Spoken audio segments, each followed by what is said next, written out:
umsakazo wakho Eswatini Financial Times lo. It's another day in Parliament. Mntokhumbula ukuthi besihlalisane nawe kuleli viki lelipheli lapho khona silo inkosi Mswati wesithathu besivula ngalokho semthethweni sigaba sesithathu kuyo iParliament yelishumi nakubili. Lamhla ke siphinde sibuyile khona eParliament and sizabe sihlalisane nawe singumsakazo wakho lo uthandza ke Eswatini Financial Times. Sitabe sikwethulela bukhoma kuyinkulumo yakhe indvuna yelitiko letemafa umhlonishwa Neal Rijkenberg la tabe khona thola khona inkulumo yakhe yetimali phecelezi i-budget speech.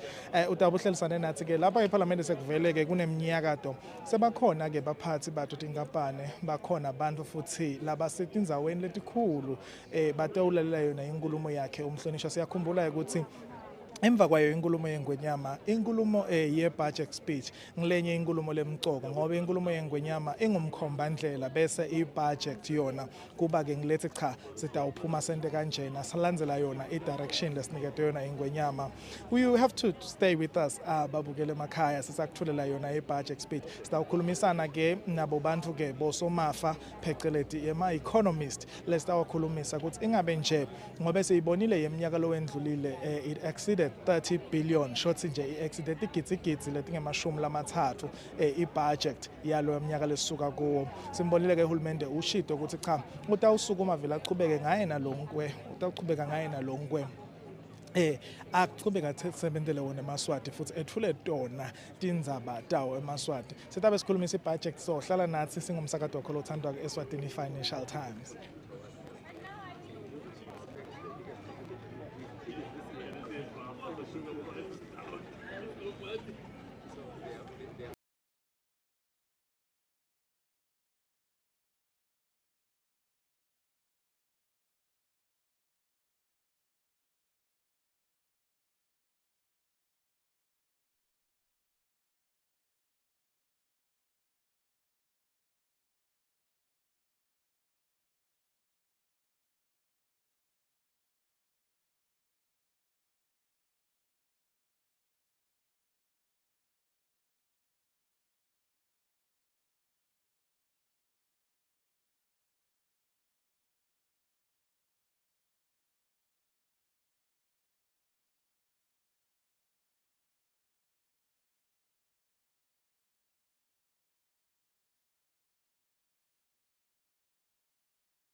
Welcome back babukele emakhaya kumsakazo wakho othandwa ke Eswatini Financial Times.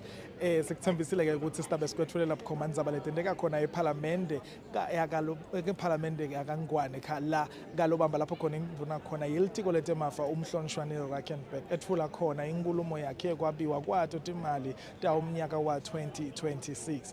Sakukhumbula ukuthi emavikini laphelele silo inkosi mswati wesithathu bezivula ngalokho semthethweni iParliament esigaba sesithathu iParliament delishumi nakubili kukhulunywa ke ngonyama kuya ekuthathwa njengemkhombandlela bese ke sekulandzela yona inkulumo yekwabiwa kwayo imali lamhla kwatiwa khona ukuthi cha ngelitiko imali yahulumende yabiwa kanje eMaswati kayibheke ngalo ayibheka kakhulu lenkulumo leta ukukhulunywa yindvuna ngoba isho ukuthi cha imali evenda kangwane itawusebenza kanje kulomnyaka ngikuthembisile ngathi ngeke size sibe sothwana sitawubake nabo abantu labana eceleni kwami ke silotos joina nje manje nguye ke somafa lotimele i-economist umnumzane George Chungwa utasjoyina sikhulumise yona indzaba yayo ke i-budget speech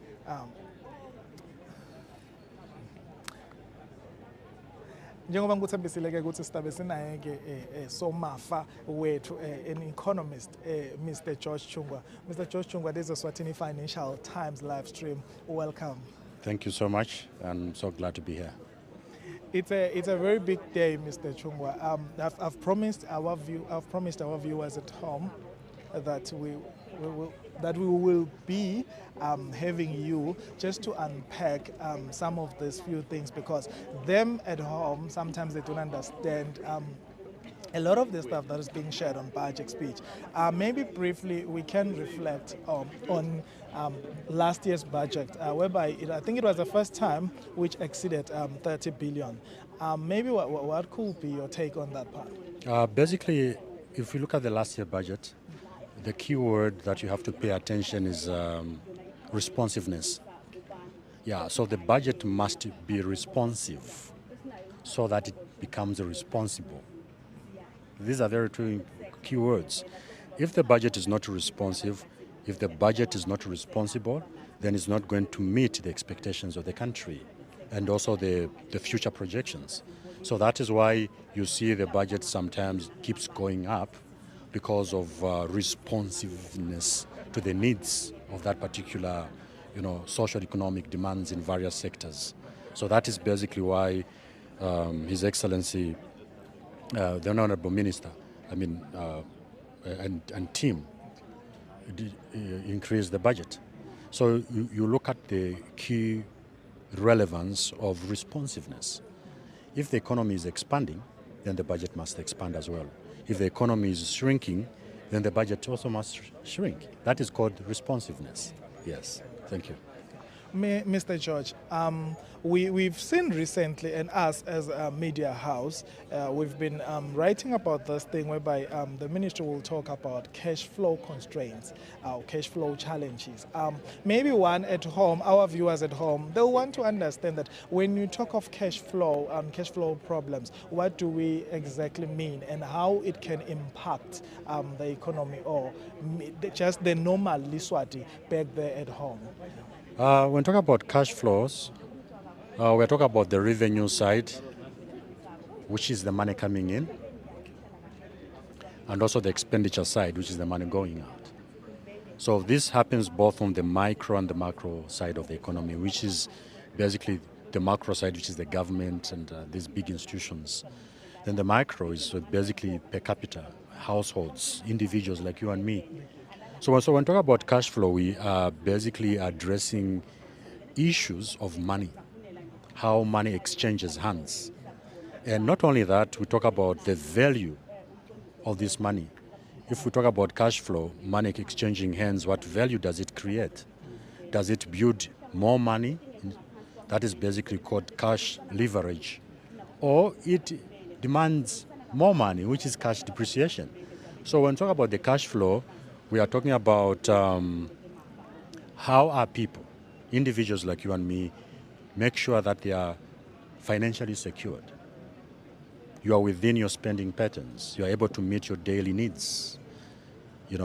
That's the cash flow on the micro side of the household per capita. That's why His Majesty emphasized in his speech that this time around of the year going forward, we have to leverage on micro cash flows, which has been long overdue because these other institutions have been focusing on the macro side, which is the big cash flow or the big money.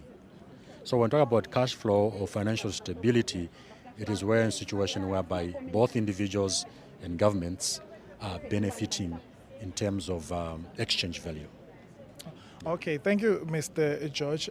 As we are unpacking, I'm being reminded of other things that have happened recently. We've seen the central bank governor, Dr. Phil, releasing his monetary policy statement, which talked of interest rate, that it won't increase, it's still stable. I think, if I'm not mistaken, it's at 7%, if I'm not mistaken.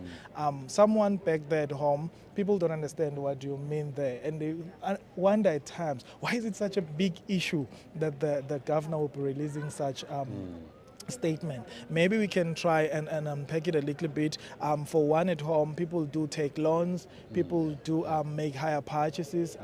So what does it mean? Maybe how does it translate into a normal life for Eswatini? Basically, interest rate is the price of borrowing money. When you borrow money from other institutions or from individuals, the price of using that commodity, because money is a commodity, is a product. So its price is called interest rate. So the lower the interest rate, or the more stable the interest rate, then the more stability will be the activities around money. So if the interest rate is lower, which means it's affordable. And if the interest rate is stable over a long period of time, which means it's predictable, you're able to make decisions. And once you are able to make decisions, then money is going to gain value. That is called the principle of financial leverage. You cannot leverage your money on uncertainty. You don't know what tomorrow holds, and you can't easily make plans today. So interest rate, the stability of interest rate, it enables you and me and the general populace to make informed decisions. So you're saying, Mr. George, it's a good thing when it's not increasing. Are you saying it's a good thing for the consumers or for the people? No, let's be very practical. If money becomes expensive to borrow, it will be very difficult to open businesses. It will be very difficult to borrow more money for expansion of businesses. That is why I talked about leverage. So the lower the interest rate, the more opportunistic, or the higher is the level of opportunity for individuals to open businesses, for businesses to borrow more money for expansion. It even becomes interesting when the interest rate is lower. So interest rate is a very, very important element in terms of financial regulations. Interest rate is like a switch. It's like a thermometer. It regulates the rate at which the economy grows, the rate at which money moves from one hand to another. So we wish to thank the Central Bank, Dr. Phil and team, for having placed a vigilant eye on the interest rate, which is a very, very good thing. So I wish to appeal out there, take advantage of interest rate. If the interest rate is low, rush to the banks, branch to the institutions, borrow as much as you can. When the interest rate goes up, you can also be relaxed until you are able to make reasonable decisions. So interest rate is very important. Okay, thank you, Mr. George. While we are saying this, I'm looking at what His Majesty said when he commanded the Parliament, the 12th Parliament. He said they must go out there, get 10 companies, which will invest, if I'm not mistaken, it's $1 billion each. He said that will help stimulate growth. It will give job opportunities. Yes. Now you are saying even the small business people can rush to the bank now. Maybe we can talk about that. Yes. The law of leverage. Remember that? Yeah. It's all about the law of leverage. Economics is about laws. Okay. And His Majesty his speech was prudent enough to recognize the law of financial leverage. Okay. If we expand in activities that will bring more money, then we are leveraging on our resources. better than expanding on activities which will take more money from us. So His Majesty's, to me, I call it a grand plan. So same like the Prime Minister's grand plan. Exactly. His Majesty's grand plan of economic execution,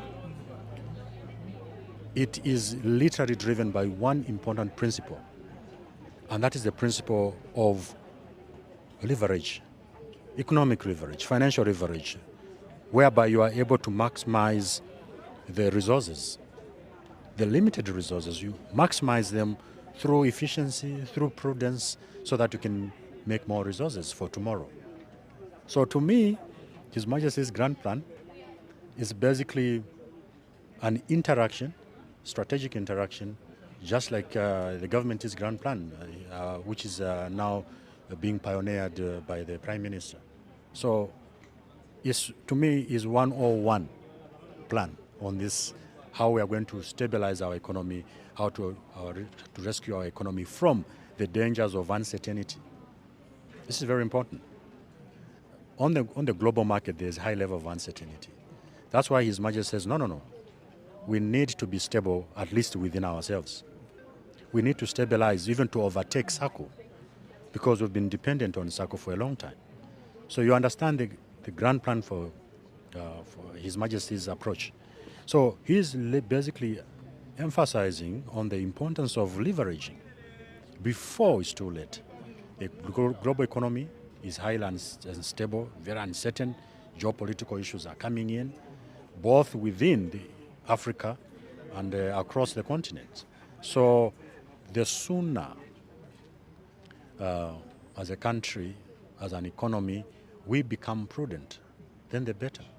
We are not going to be affected by exogenous factors the way we were affected during COVID. Remember that time? I remember. Yes. So if we are stable within, then we cannot be moved by external forces. Okay. So His Majesty's grand speech, if I may use that word, is 101 for me, because it helps us to become stable internally, so that in case the outside systems are shaken, then we'll be able to leverage on our given resources. Okay, maybe before Mr. George, we take a short break. I've promised our viewers at home that we'll be having you for most quite of the day, where we'll be breaking down this few economic or financial terms which they don't understand at home. Maybe we can just briefly talk on the inflation rate.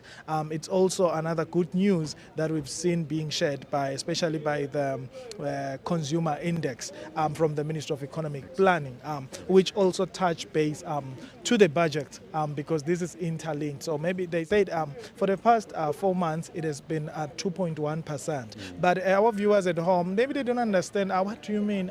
In Eswatini we usually say inzengo yempahla ayikhuphuki solo imile. So maybe you can try and unpack it a little bit for them. Interesting. Inflation rate is the price of using something. Okay. Yes. The price of consuming something, the price of buying, the price of using whatever you are using, whether it's food or other commodities, that price is called inflation rate. So if the inflation rate is high or is up, then the price of using that particular commodity is going to not be affordable. Prices, that's why people say things are expensive. Why? Because of inflation. So, but at the same time, we don't need to have low inflation to the level that things begin to depreciate in terms of price, whereby the traders, the ones who are selling things, they don't no longer see value. So inflation rate, it must be balanced so that the buyer and the seller are both happy. The consumer always wants to buy cheap things. That's what we do, don't we? We compare prices. We compare prices. Even if the difference is 1 lilang and we leave, we change. Now, that is basically driven by the law of inflation. Okay. And also, the trade on the other side wants to make profit. The trader wants to make profit. And that is also the law of inflation. Okay. So, on either cases, on the profit side and also on the consumer side, it all hinges on inflation. So inflation must be stable. Okay. That is why the Minister of Finance has been emphasizing on the stability of inflation. Mr. George, thank you so much. We can take a short break. Our viewers at home, as you can see, the picture up behind me, we have seen His Excellency, the Right Honourable Prime Minister. He's arrived in Parliament, and we've seen he's with the Speaker of the House of Assembly, Honourable Jabulani Mabuza. Babukele emakhaya solo siyaqhubeka ke sekwethulela yona ke indzaba ye-budget, especially endeka eParliament kaNgwane. Ngicabanga ukuthi uyasibona nje isithombe embi kwami sekuneminyakato lomkhulu lokusho kona ukuthi so ufikile ndvunankulu kanye nendvuna tembuso na ungabuka isithombe sami emuva utawubona ukuthi bakhona ngebantu abesikolo labakhona khona lapha eParliament kaNgwane kutowulalela yona lenkulumo lemcoka. So uthelekile ke naye ke I will say the man of the hour, the Minister of Finance, Minister Neal Rijkenberg. Sethatha nje isithombe sami ngikubhekisele khona utawubona khona umnyakato lo wendeka khona eParliament.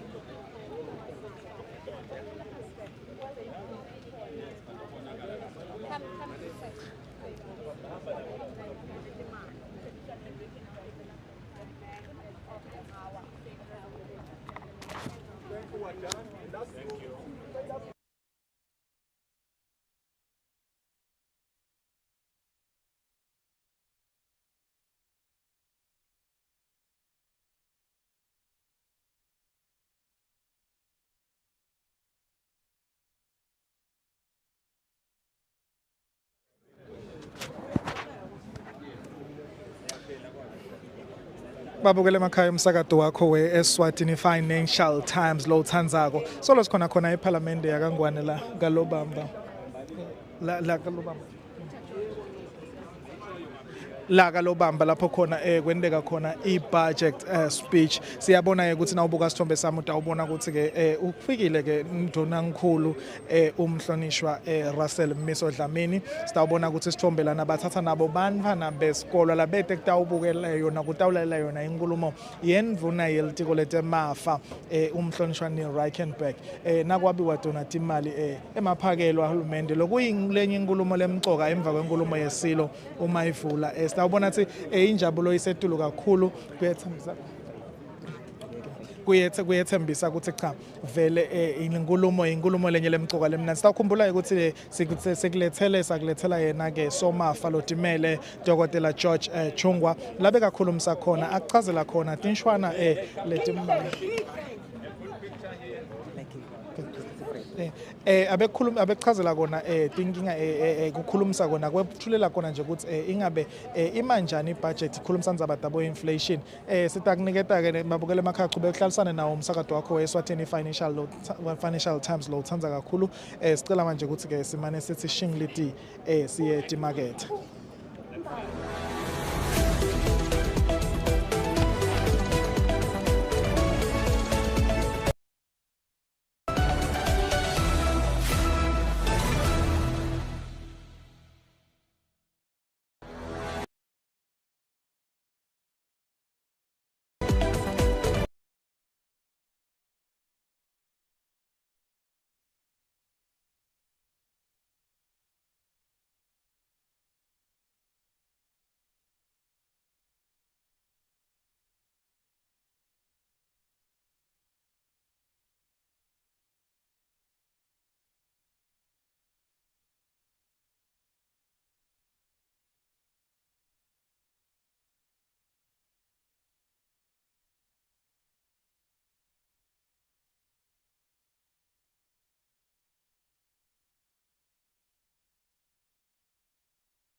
stationery officers, certified meat inspectors and quality assurance experts work around the clock to ensure one thing: your safety.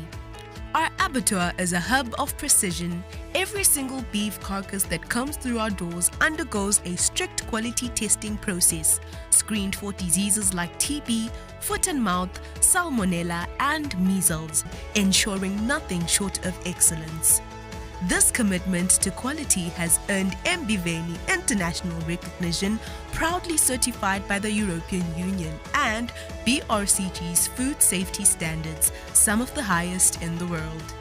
Because we believe all Eswatini deserve safe, nutritious and high-quality meat. Mbiveni, quality in every cut.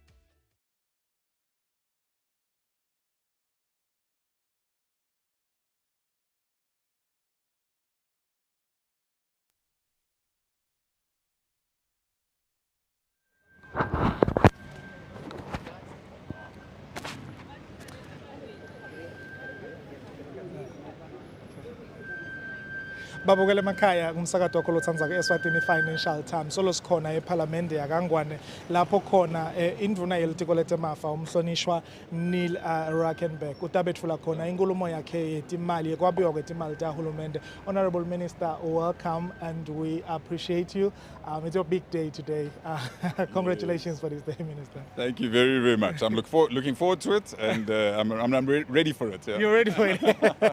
I saw yesterday, Honourable Minister, the budget team has been working for all the week. I saw pictures and I was like, after this budget team, Minister has to take a vacation. Yeah, you're right. No, we worked very late. In fact, the team worked through the night, for 2 nights. Shame, they've been phenomenal, the team in the background. To get all the reports ready takes a lot of work. And so I really congratulate and appreciate the team for all the hard work. Honourable Minister, when His Majesty opened the third session of the 12th Parliament, you said the budget will be positive for the people at home. Maybe you can just share a light reflection on that one. Well, the bottom line is our main objective is continuing to grow the economy. That's our main objective. But the reason for growing the economy is so that people get better jobs, people get better pay, and that people get employed. And if this happens, we sort out poverty. So that remains the main agenda of what we're doing. So today's speech, you'll see a lot about jobs. It's very heavy in today's speech.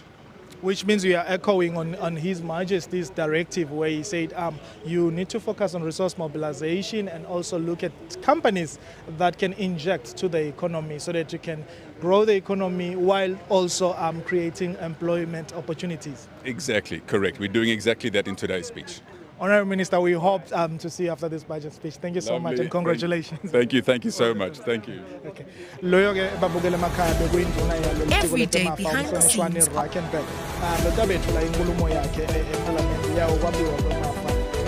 Nyalo lesitaw bafaka nyalo ngibabona abantu labakhona eParliament sinabo abantu abesikolwa bangasonzela nabata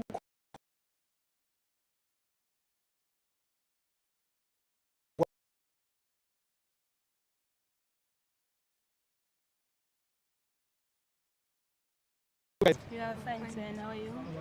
This is your favorite news channel, the Eswatini Financial Times. I can see even the head girl is here. Maybe let me start with the head girl. What do you understand about the budget speech?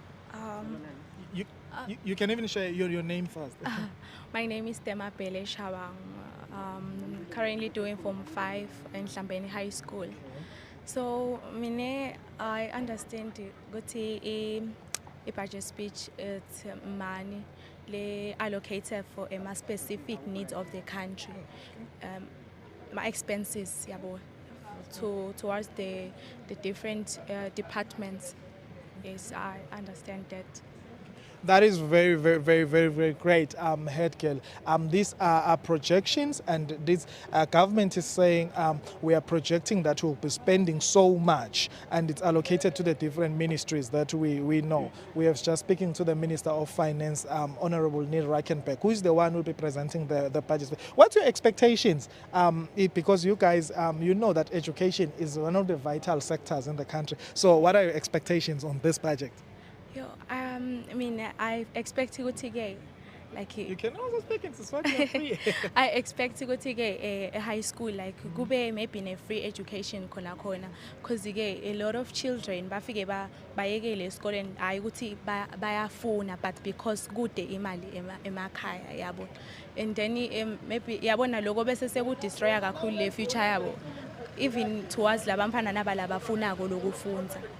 Yes, so I expect ukuthi vele at least they should try ukuthi ke e high school kube khona imali le nang yalabamfana because vele la makhaya vele akusi emakhaya kafanani yabo. Yes, I feel like ngaba kanjalo and la last ibhedlela kube ne nang shem emaphilisi ayashoda edibhedlela ngosi yami, there are no pills, there's not enough medication. Yes, so I feel like maybe kube nje ngileti imbo leti basic for us to survive yabona. Okay, thank you. What will be your expectations? What's your name? My name is Temalangeni Dlamini, currently doing Form 5 at Dlamini High School. Okay, Dlamini, so ukhulumile eDgelwa washo ma expectations which are very good by the way, and ahambisana babukele emakhaya ahambisana nenkulumo yayo inkosi nayivulayo neParliament esigaba sesithathu eParliament elishumi nakubili lapho khona khulumise khona ke indzaba yayo imfundo wakhulumisa indzaba yekunakekela dona tempilo. Angathi nema expectations zakho?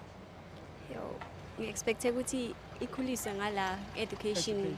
Okay. It's because kunebantwana labacecile etikolweni mara scholarship abasitholi. Okay, that's a great one. That's a great one. You, Sisi? My name is Tansisile Shong. I'm doing Form 5. As a Form 5 learner, I think that the budget speech le mali le wabuka can be more on the education in terms of scholarships, because I will need scholarship in the future, maybe in the following year. Also, maybe more institutions can be built in terms of making job opportunities, increasing job opportunities, because we will finish school and we will be without anything, unemployed, and we really need the job opportunities here in Eswatini. Thank you so much, guys from Hlambeni High School. All the best, and you are very, very good. All the best in your Form 5. Thank you so much. Thank you. Labo ke babukele emakhaya bekubafunzi bakhona eNhlambeni High School bakhulumisa kona ukuthi ingabe baconza ini ngebudget speech. Bakhulumisile ke labaconzako baphinze bakhulumisa tifiso tabo. Lokho ngichaza kakhulu kusho kona ukuthi cha umlibalo embili even la kaNgwane ukhona impela. Uyabona ukuthi cha labafunzi ba ilalele inkulumo yayingwenyama umhla ivula sigaba sesithathu kuyiParliament elishumi nakubili ngobe bahamba nje la ikhulumisa khona ingwenyama ikhulumisa yona imfundo iyakhulumisa tetempilo iyakhulumisa amathuba emisebenzi kuyo insha bayasho ke labafunzi bathi cha bayafisa ukuthi uhulumeni engathi angaqinisa kakhulu ukuthi otetemfundo kuze kutawuvela emathuba emfundzate basho futhi ukuthi ungasilivela kaNgwane lingaqhubeka lithuthuke sitawukhumbula ke babukele emakhaya kusilivela kaNgwane liphokophele ukuthi lifulfile vision yayo ingwenyama ukuthi livela kaNgwane lifike esigabeni sekucala kuwe emavela athuthukile sitawuthatha likhefu solo sikhona eParliament sihlala nemsakazo wakho eSwatini Financial Times sikwethulela khona bukhoma ibudget speech lethula nguye umhlonishwa Neal Rijkenberg.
Every day behind the scenes, our dedicated team of resident doctors, veterinary officers, certified meat inspectors, and quality assurance experts work around the clock to ensure one thing: your safety. Our abattoir is a hub of precision.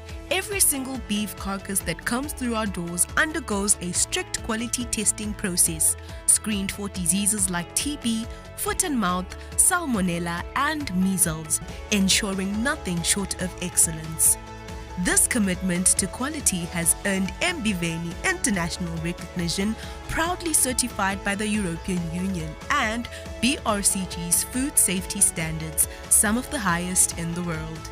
Because we believe all Eswatini deserve safe, nutritious, and high-quality meat. Mbiveni, quality in every cut.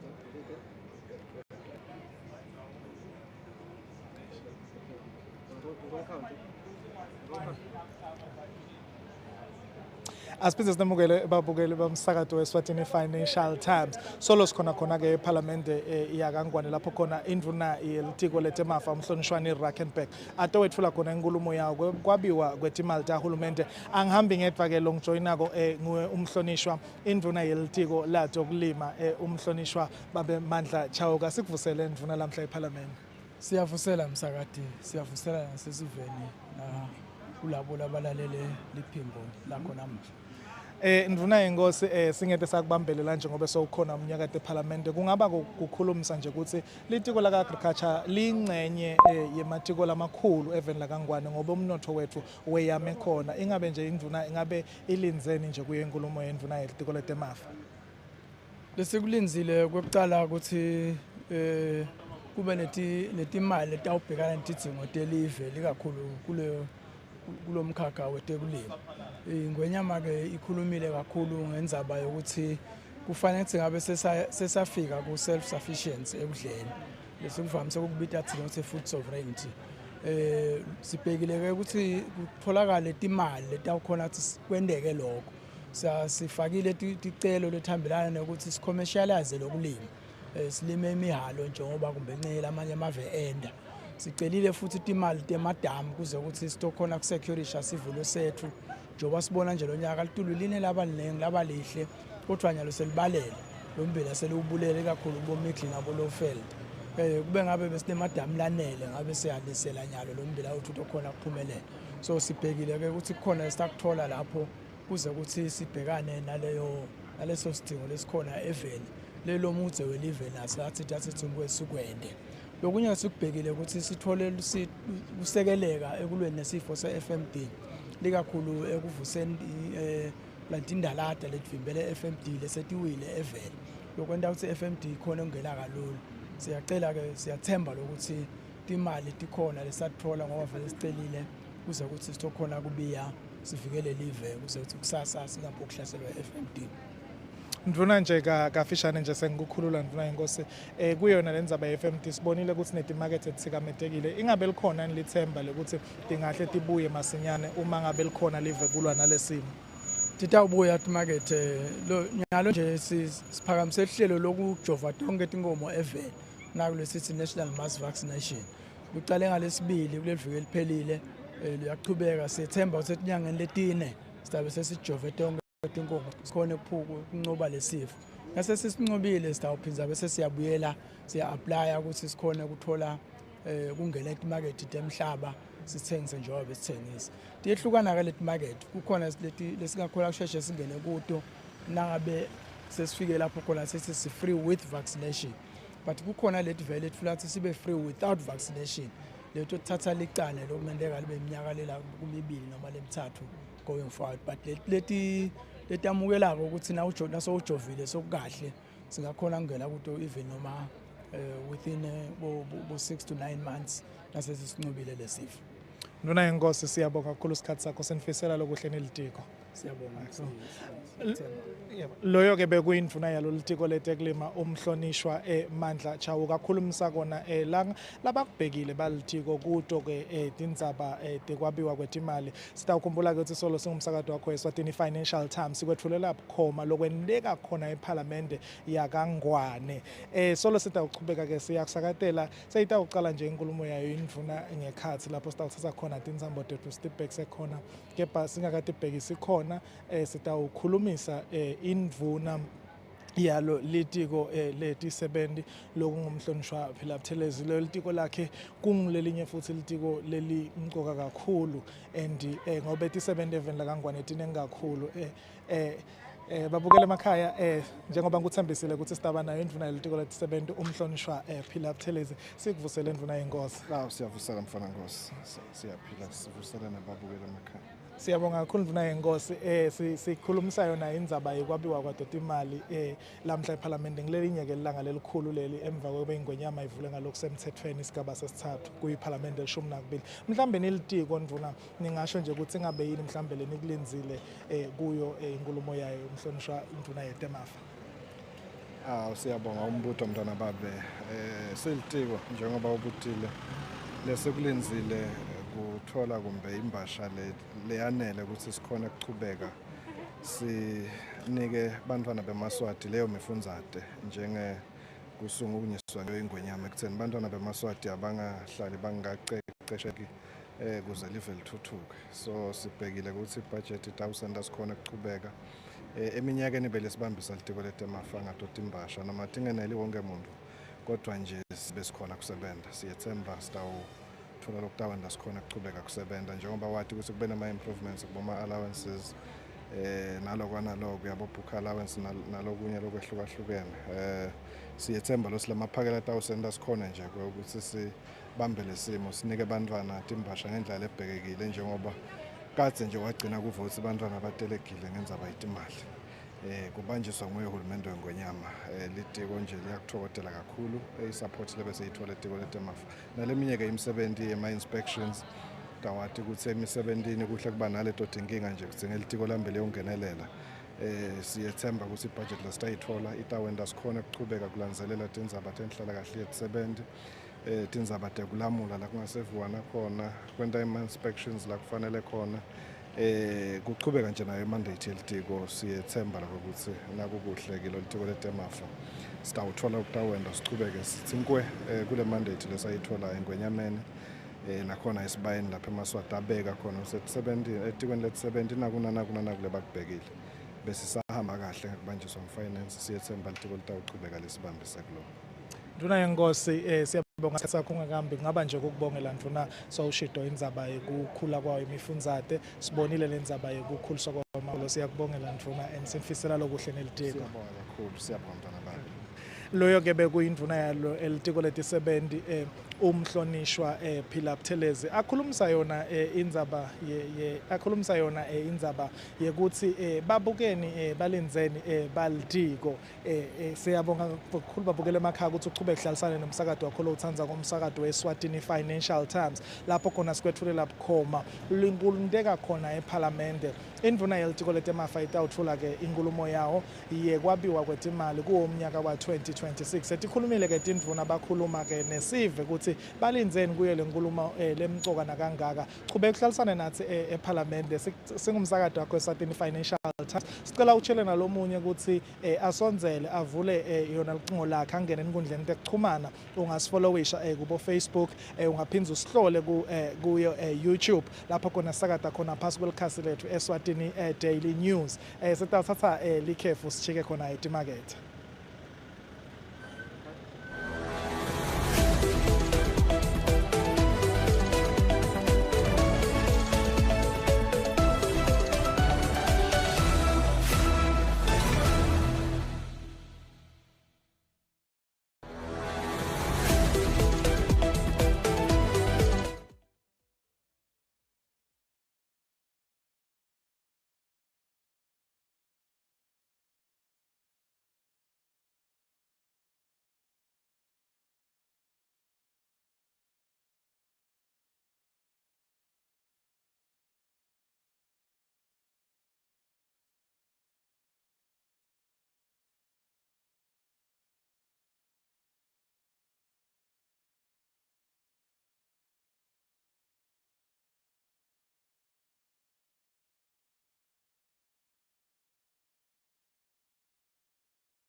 report for the financial year ended 31st of March 2025, the establishment register for the financial year ended 31st of March 2026 to 2027, and the financial audit report on the consolidated government accounts of the Kingdom of Eswatini for the financial year 1st of March 2025.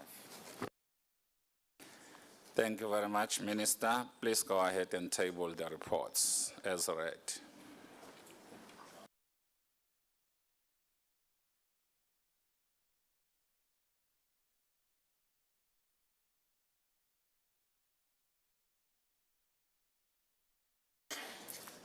Siyabonga kakhulu Minister, angathi bakuhleka ngoba vele singawe namuhla.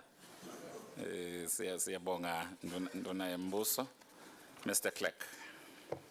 Honourable members, on page 2 of the order paper, we have tabling of bills. The first bill to be tabled, it's the Appropriation Bill 2026, Bill number 1 of 2026. The second one is the Supplementary Bill 2026, Bill number 2 of 2026. All these bills are going to be tabled by the Honourable Minister for Finance. Sibonga Mr. Clerk, nduna yehloniphekile yetemafa.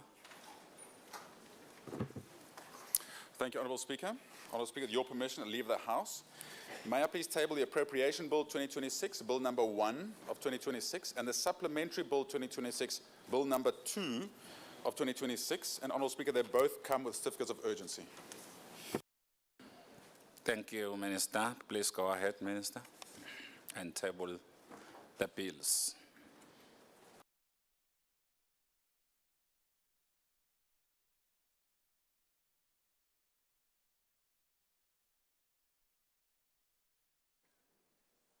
Sibonge nduna yehloniphekile yetemafa, Mr. Clerk. Honourable members, the next item on the order paper, we have a government bill, the Appropriation Bill 2026, Bill number 1 of 2026, first reading, presented with a certificate of urgency by the Honourable Minister for Finance. Sibonge Mr. Clerk, nduna yehloniphekile yetemafa, when is the second reading? Thank you, Honourable Speaker. With your permission, leave the House. May it please be forthwith. Sibonge nduna yehloniphekile bahlonishwa, it has been moved that the second reading be forthwith. Labavumelana naloko abathi aye. Labangavumi bathi nay. The ayes have it and the ayes have it. Mr. Clerk. The Appropriation Bill 2026, Bill number 1 of 2026, second reading by the Honourable Minister for Finance. Asibonge Mr. Clerk, induna yehloniphekile yetemafa sengiso lesikhathi induna la kufanele khona uchubeke nemsebenzi wakho webudget seyingachubeka induna. Thank you, Honourable Speaker. Mr. Speaker, it's my singular honour and profound responsibility to stand before this August House to present the national budget estimates for the 2026-2027 financial year at this third session of the 12th Parliament of the Kingdom of Eswatini. I rise this morning deeply conscious of the times that we live in. Across the world, nations are navigating uncertainty, geopolitical tensions are redefining alliances, global trade is being reshaped, supply chains remain fragile, and economic nationalism is testing long-standing international arrangements. What once appeared predictable is now fluid. What once seemed stable is now contested. Mr. Speaker, in the midst of the shifting global landscape, the Kingdom of Eswatini stands firm, anchored in faith, guided by wise leadership, and strengthened by unity. Mr. Speaker, I give all thanks and glory to our Heavenly Father. We thank Him for the spirit of unity that prevails over our nation.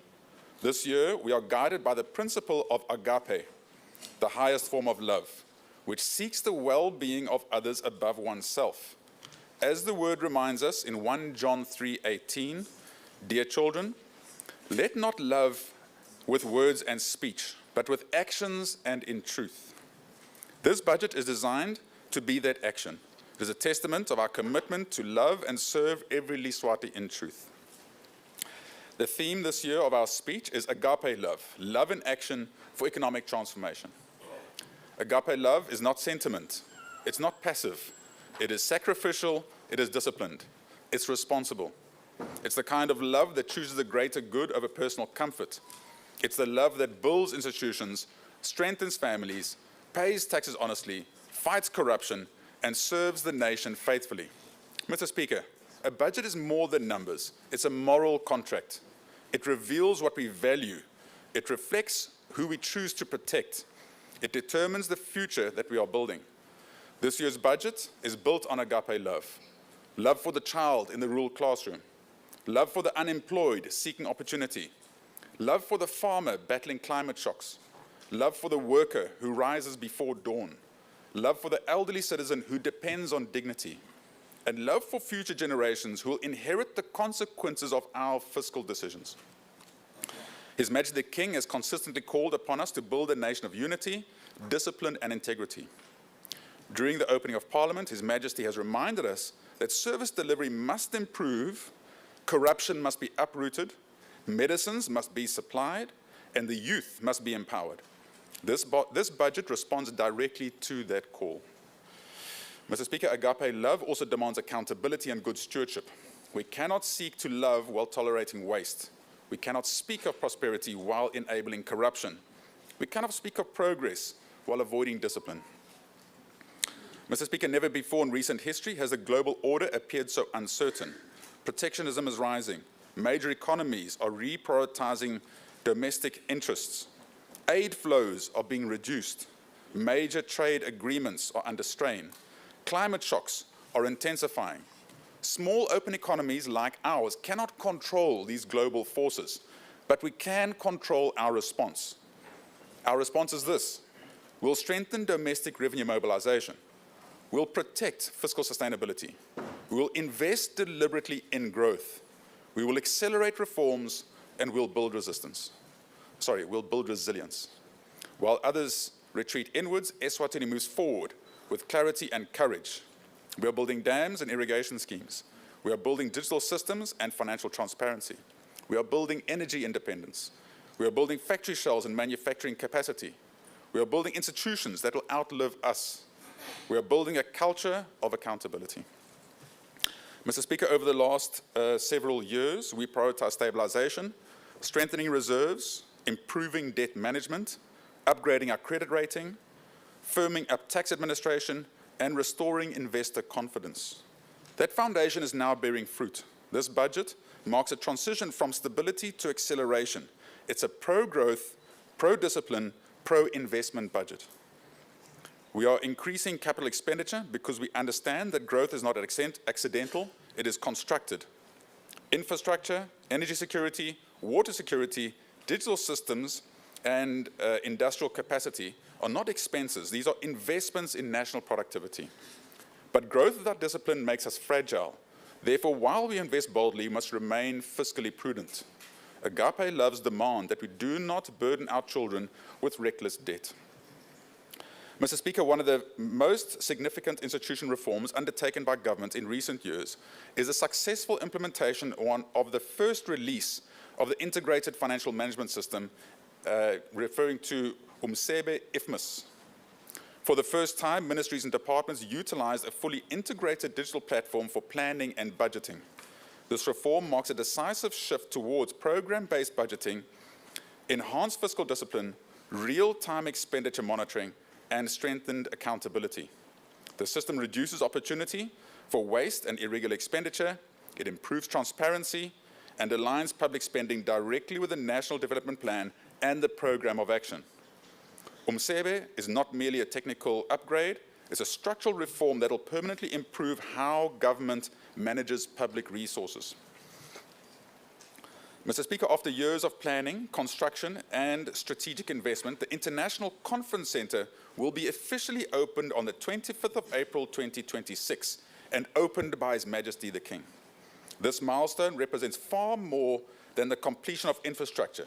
It symbolizes Eswatini's ambition to position itself as a premium regional destination for conferences, trade expos, and international events.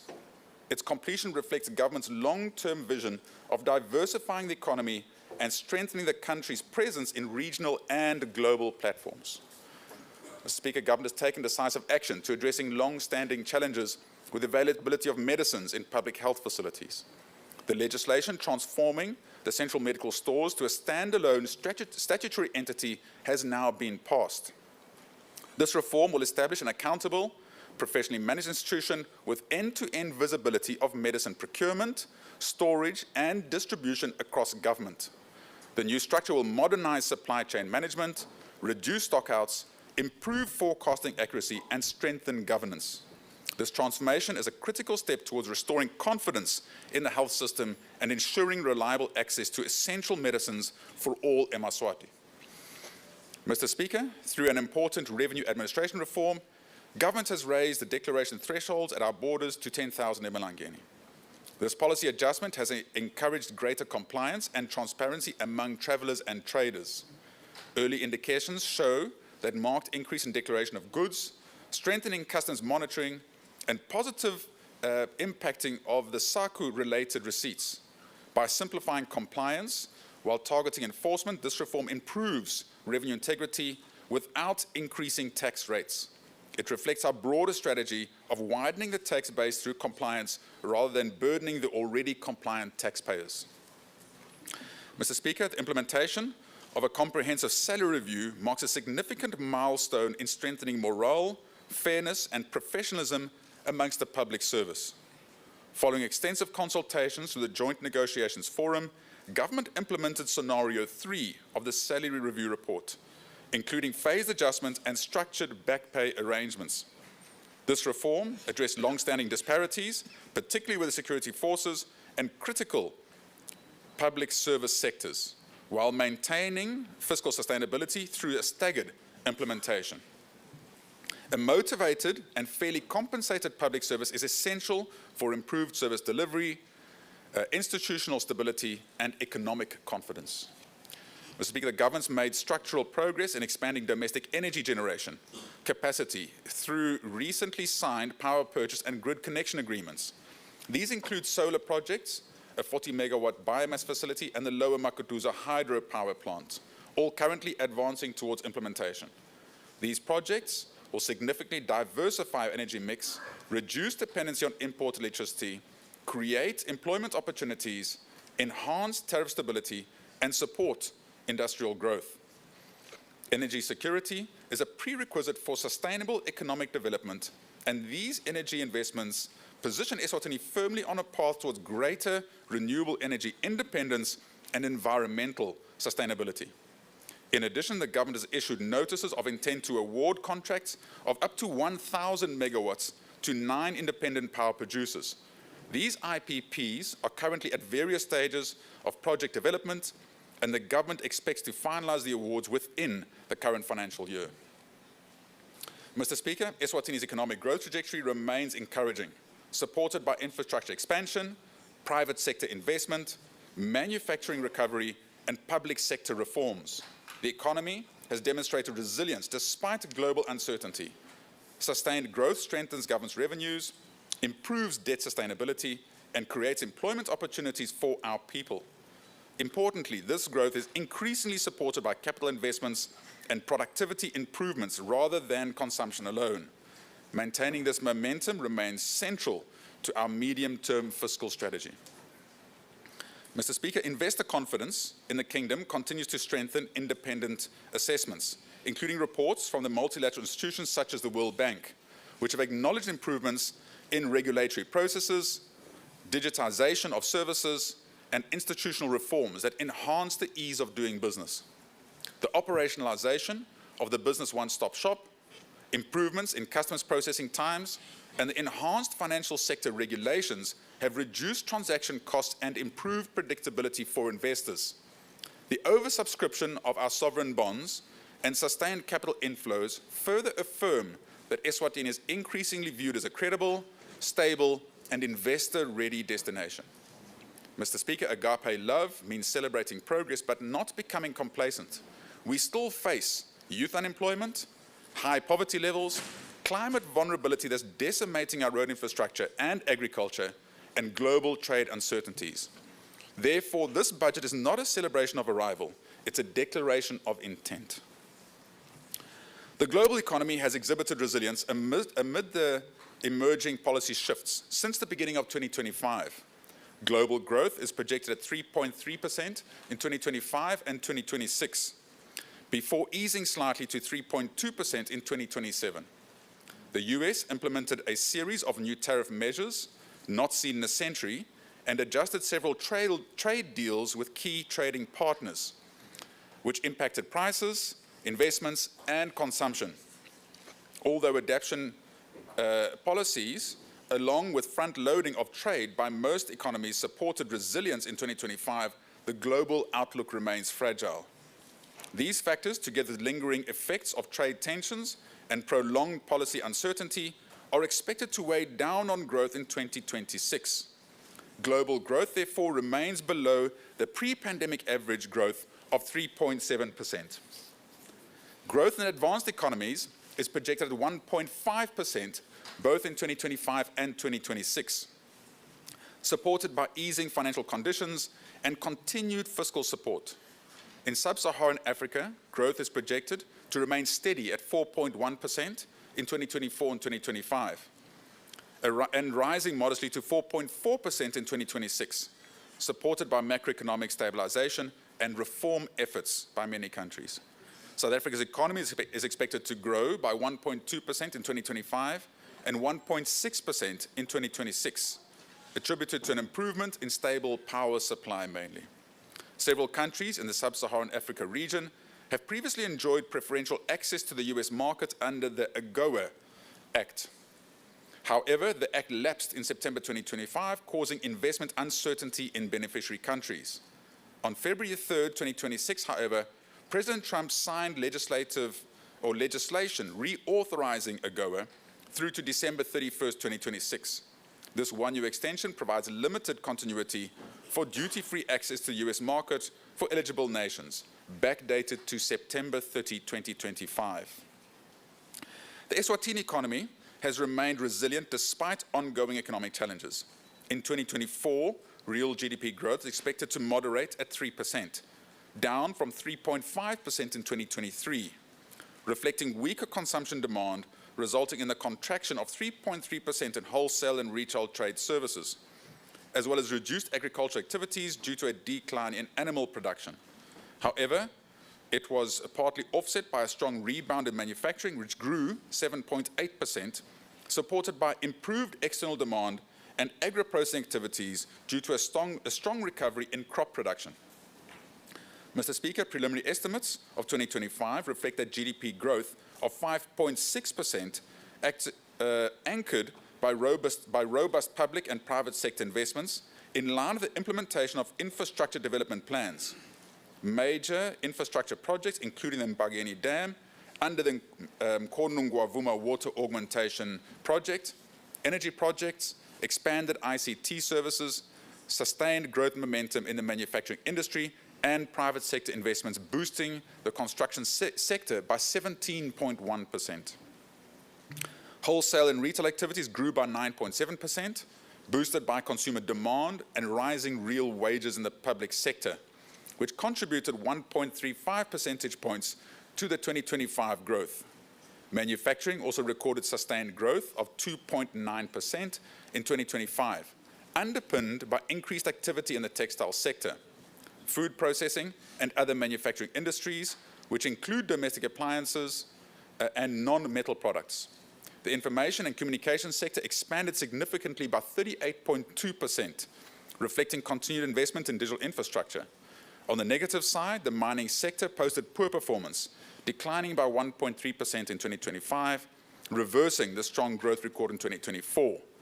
Despite a 12.9% rise in international arrivals, accommodation services remain subdued due to reduced conferencing activity linked to the freeze in foreign-funded programs. The medium-term outlook remains cautiously optimistic, with growth projected at 5.2% in 2026, supported by sustained public and private investments. Key growth drivers include major infrastructure projects such as the Strategic Oil Reserve, the construction of the MR14 and MR21, which is a 110-kilometer road connecting Spofaneni to Nsogo and Maloma to Spanbanweni. the central bank headquarters, the Manzini Mall, renewable energy initiatives, and the continued implementation of the Mpangeni Dam, amongst others.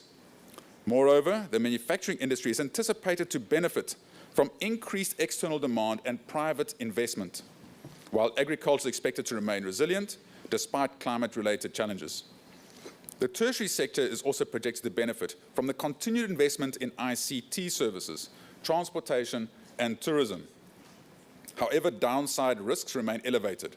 These include heightened global uncertainty, leading to commodity price volatility and trade disruptions, which may constrain export-orientated sectors.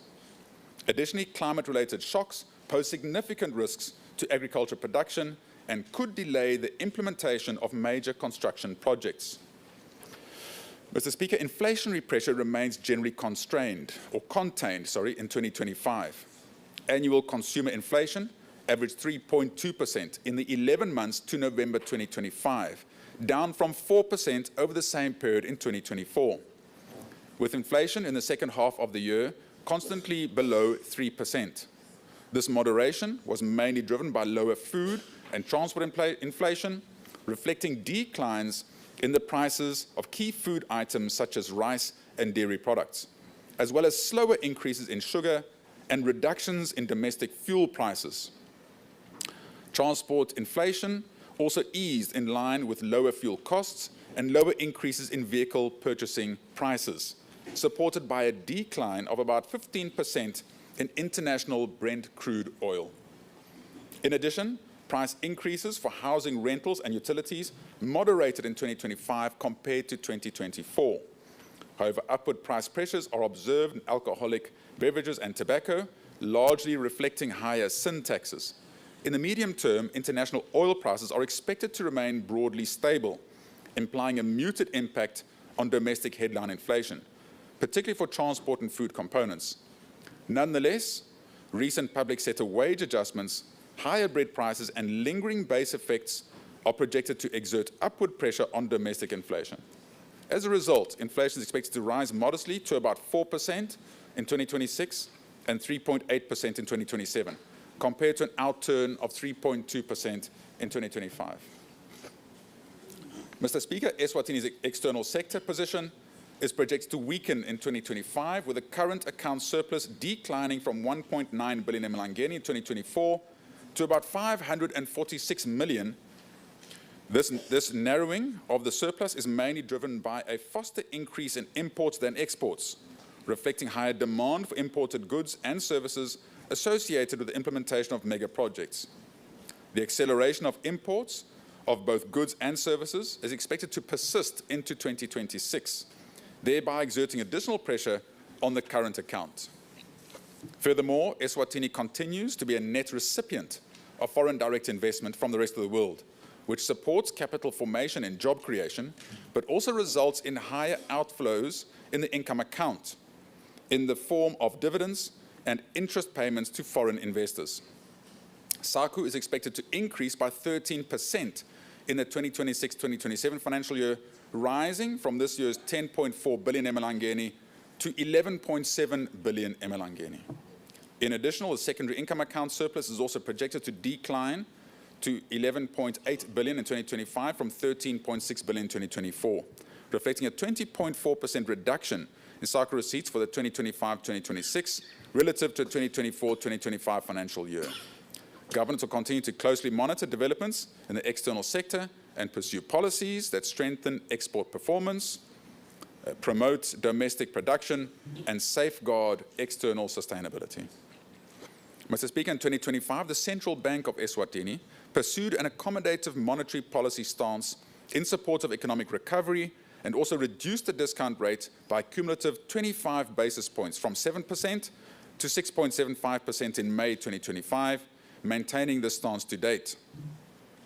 This easing was broadly aligned with the moderation in global and regional monetary policy conditions, subdued domestic inflation outcomes, and the improved inflation outlook for the domestic economy. The accommodative stance aims to stimulate economic recovery activity while maintaining inflation within acceptable levels. Moody's ratings maintained Eswatini long-term currency issuer rating at B2 with a stable outlook in November 2025. The stable outlook reflects expectations that the government will continue making progress in addressing fiscal challenges, maintaining political stability, and preserving macroeconomic stability. The government continued to raise funding under the 4 billion JSE South African Rand bond program. During 2025, government raised 784 million South African rands, bringing the cumulative amount raised from the JSE to 1.184 billion South African rands. Going forward, the government is expected to return to South African capital market for further issuances, capitalizing on the decreasing interest rate environment and the broader investor base available in South Africa. In addition, the government continued to mobilize funding in the domestic market through the issuance of bonds and treasury bills. The increased frequency of issuing T-bills improved market performance in 2025, with subscriptions and allotment rates at 160% and 110% respectively. Bond performance was also strong, supported by the relaunch of the infrastructure bond, which recorded an allotment rate of 125%, signaling sustained investor confidence in government securities. The country's gross official reserves continued to increase between April and November 2025, supported by stable cycle receipts, higher import earning remittances, and foreign exchange proceeds from external funding for government projects. In July 2025, the central bank successfully acquired its first monetary gold, further boosting and diversifying reserves while providing a hedge against geopolitical risks. Averaged 11.5 billion emalangeni between April and November 2025, reaching a peak of 15.5 billion in November 2025 compared to an average of 10.2 billion. Import cover also improved, rising from an average of 2.7 months in April to November 2024 to 2.8 months in April to November 2025, with a peak of 3.6 months in November 2025.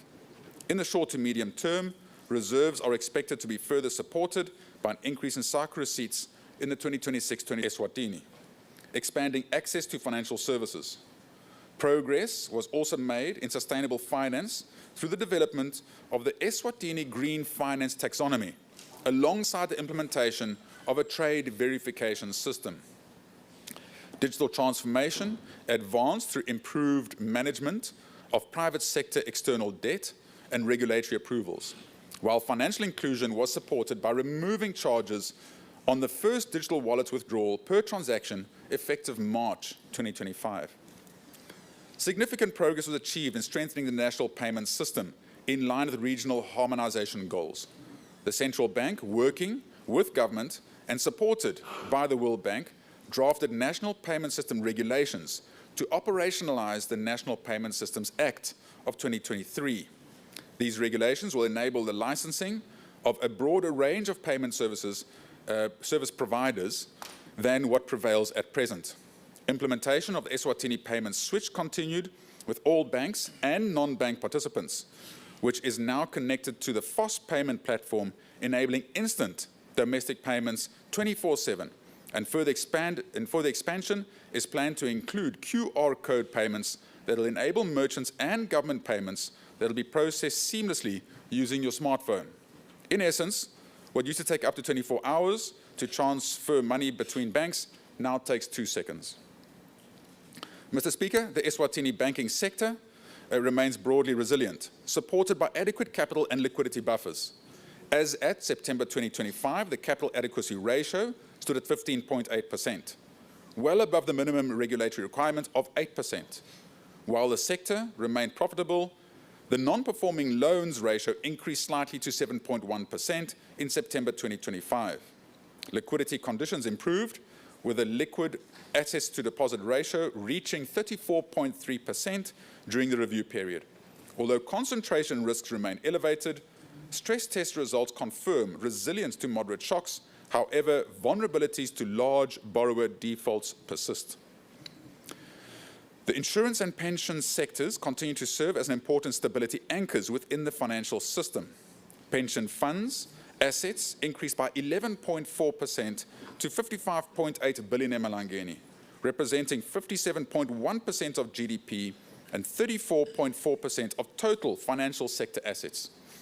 While investment portfolios remain diversified, elevated exposure to government securities and foreign equities increased market and concentration risks. Capital market assets rose by 17.7% to 41 billion emalangeni. However, low market liquidity and narrow participation continue to constrain market depth. The insurance sector remained profitable, although rising operational costs, climate change risks, and high market concentrations are among leading factors that pose emerging challenges. Mr. Speaker, the accommodative monetary policy stance pursued in 2024, which reduced borrowing and debt service costs, continued to stimulate the private sector credit, providing the necessary catalyst for growth and employment creation in the economy. Between April and October 2025, year-on-year average growth in private sector credit was 8.1%, slightly lower than 8.7% recorded over the same period in 2024. In 2025, growth was concentrated in the business sector, with business credit rising by 14.2% from 12.6% in 2024, supported by robust performance in agriculture, manufacturing, and distribution industries. Conversely, household credit growth slowed to an average of 2.3%, down from 6% in the same period 2024-2025 financial year, reflecting persistently tight consumer finances despite lower borrowing costs. The amount of money in circulation within the economy expanded by an average of 5.9% between April and October 2025, compared to 9.9% in the same period in 2024. Growth was driven by increases in both private sector credit and net foreign assets. Notably, interest-earning deposits grew by 7.8%, indicating a higher tendency amongst depositors to save, while transaction deposits rose at a slower pace of 3%. Mr. Speaker, in the short to medium term, growth in private sector credit and money supply is expected to remain positive, supported by the ongoing recovery in economic activity. Household credit is also expected to improve, aided by subdued inflation, declining interest rates, and stronger household finances, particularly following the recent civil service salary review. Mr. Speaker, support measures for MSMEs include financing schemes such as the Informal Traders Revolving Fund, the MSME Revolving Fund, the Small Scale Enterprise Loan Guarantee Scheme, and the Export Credit Guarantee Scheme. These initiatives provide entrepreneurs with the capital necessary to establish, expand, and sustain their businesses. To date, 56 million has been distributed under the SME Revolving Fund, resulting in the creation of 3,096 jobs.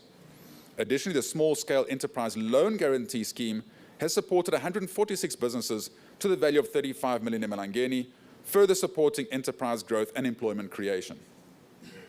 The latest studies show that there are 70,000 MSMEs in the kingdom, which employs over 90,000 Eswatini and contributes significantly to Eswatini's GDP.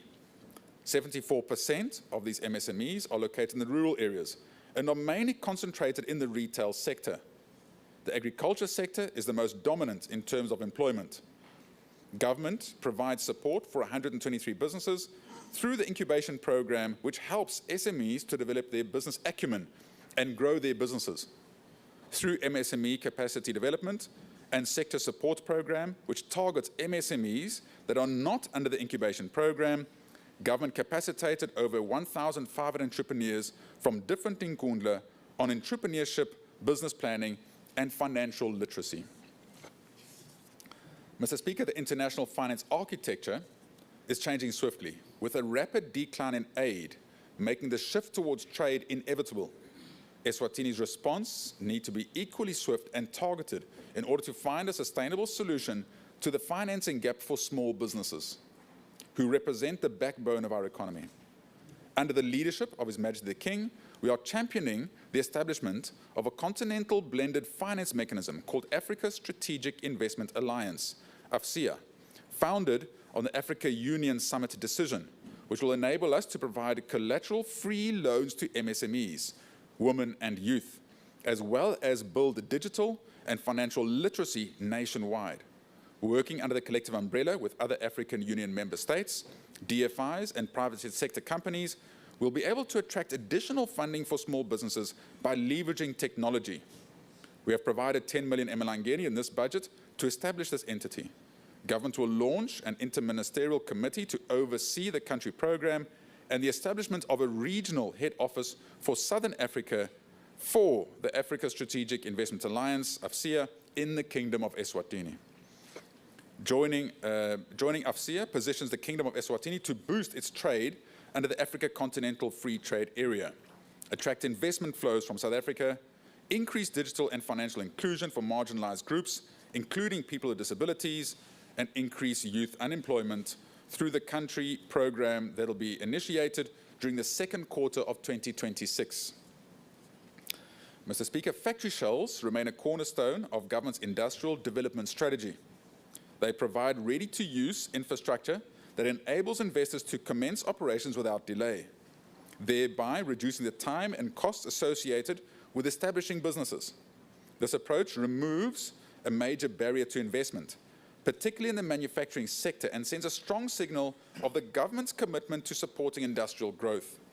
By offering fully serviced industrial facilities, Eswatini is positioned as a more competitive and investor-friendly destination in a region where countries are actively competing for investments.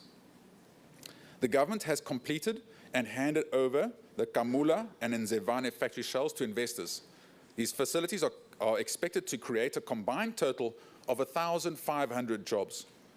In addition, construction of the Ngwenya, Pigs Peak, and Sikwe factory shells commenced and is currently providing employment for over 200 people during construction phase, and 2,223 once operational. These factories are expected to be completed in the 2026-27 financial year. Furthermore, the Johnson's Workwear factory in Hlangano has been completed and is expected to become operational this year with anticipated employment of over 2,000 people. Government has transferred the control of all government-owned factory shells to the Eswatini Investment Promotion Authority, who now collects all the rentals for these factory shells. This funding exceeds 100 million emalangeni per annum, and after a renovation program will be used to build new factory shells. In addition, government has provided 87 million emalangeni for the construction of factory shells in this budget. Mr. Speaker, this year has presented us with an extraordinary challenge. The United States government has announced a significant shift in its global health financing priorities, which has created a fiscal shock for our health system. PEPFAR funding, which has been a cornerstone of our HIV/AIDS response, is under review. We have engaged directly with the US government representatives, and I'm pleased to report that an MOU has been signed to ensure continuity of HIV support. Mr. Speaker, we continue to shift our health system from late-stage treatment to prevention and early detection. We have deployed 4 mobile cancer screening units across the country, bringing screening directly to communities. Early detection saves lives. Early detection is also more cost-effective than late-stage detection. To complement the health financing reform, government is poised to operationalize the transformation of the central medical stores into a semi-autonomous, accountable, and efficient Eswatini Medical Supply Agency. This reform will strengthen governance arrangements, modernize procurement and logistics systems, reduce chronic stockouts, and ensure the availability of essential medicines and medical supplies across all levels of care. In this budget, 40 million emalangeni has been provided under the recurrent budget to cater for the cost of this crucial exercise. Mr. Speaker, our goal is that no Liswati should travel more than 8 kilometers to a health facility. Every clinic we build, every community health worker we deploy, every medicine we stock, all of which is directed to a singular aim, a healthy nation that does not have to choose between distance and care. Mr. Speaker, I'm pleased to report that the Palala Fund, which provides emergency financial assistance for patients requiring treatment beyond its borders, has had its outstanding debt reduced to 30 million emalangeni. This represents significant progress in managing one of our most sensitive health financing obligations. Mr. Speaker, in our HIV response, Eswatini has again led the continent.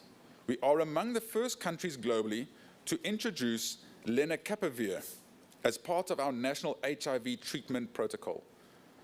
Lenacapavir is a long-acting injectable. A patient receives 2 injections a year rather than daily pills. This transforms adherence and dramatically improves health outcomes.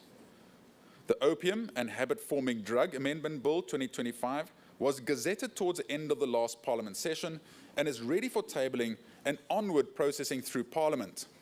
If this is passed, it should move many people from informal to formal employment and create thousands of new jobs. Mr. Speaker, for the 2026-2027 financial year, the Ministry of Health has been allocated 3.24 billion emalangeni. This is our commitment to a health system that prevents, heals, and loves its people back to wholeness. Mr. Speaker, the threat of retrenchment is one of the most one of the most anxiety-causing realities facing eMaswati households. This year, we have developed the Unemployment Benefit Insurance Fund, a structured safety net that will, for the first time, provide funding for workers who lose their employment through no fault of their own. This is a social compact. It says, we see you in your moments of vulnerability and will not leave you there.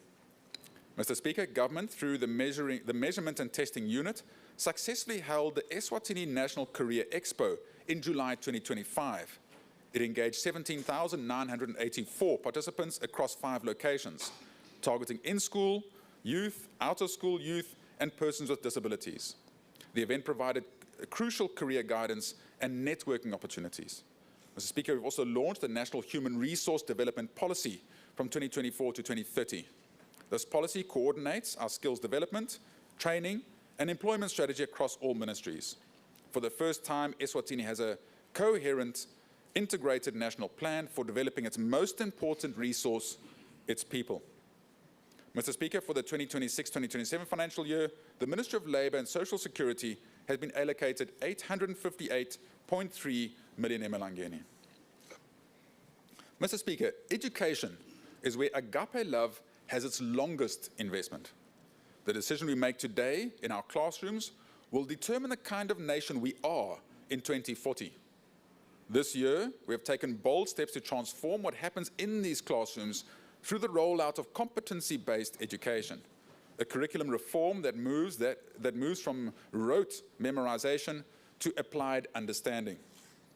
Mr. Speaker, we are also introducing ASA levels as a pathway for Eswatini students to gain internationally recognized qualifications without leaving the country. This opens university doors across the world for every Leswati student with the talent and the determination to walk through them. Mr. Speaker, 340 grade 0 classrooms have already received the competency-based education curriculum, and we have targeted 243 schools for full CBE material distribution. In parallel, we have launched the Teach at the Right Level pilot in 30 primary schools, an evidence-based approach that meets children at their actual learning level rather than their grade level. Mr. Speaker, our Staff and Student Education Management Information System, SEMIS, built on the DHIS2 platform, is now considered an Africa-wide benchmark for education data management. Real-time data on teachers, students, and school performance allows us to direct resources where they are needed, not where they assume to be needed. Mr. Speaker, this year, we have converted 130 primary school teachers and 113 high school teachers from temporary to permanent employment. A teacher who has security in their own life is better placed to build security in the lives of their students. In the 2026-2027 financial year, government has received an additional grant of 85.36 million emalangeni from the Japan International Cooperation Agency, referred to as JICA, for the construction of 4 secondary schools in support of expansion of secondary school education infrastructure at Ngwenyameni, New Tulwane, Mapungwane, and Lavomisa. This represents 1 new secondary school per region and is expected to be completed in 1 year. Mr. Speaker, in the 2026-2027 financial year, the Ministry of Education is allocated 5.06 billion emalangeni in the recurrent budget, 408.7 million in the capital budget. In addition, 194.5 million has been allocated for OVC funds and 702.3 million emalangeni for scholarships. This total of 6.4 billion emalangeni, representing 16.7% of the total budget, is spent on educating eMaswati. This is by far the highest budget allocation, reflecting government's intentionality in investing in our youth for future productivity in our economy. Mr. Speaker, government continues to champion the rights and well-being of vulnerable populations through progressive reforms and expanded social protection coverage. During the last year, the DPM's office intensified the transition from institutional care to family-based care, prioritizing kingship care, foster care, and adoption. Through partnerships with faith-based and non-government organizations like Bulembu Ministries and SOS Children's Village, children were successfully reunited with their extended families, strengthening family systems and reducing reliance on institutional care. To respond to emerging social challenges affecting the country, government is on course to establish more decentralized service centers across the country. As we continue to build a nation where every child is protected, empowered, and given the opportunity to thrive, government remains at the forefront of safeguarding children's rights and well-being across the kingdom. In the 2026-27 financial year, government, through the DPM's office, will spearhead the establishment of community justice committees nationwide.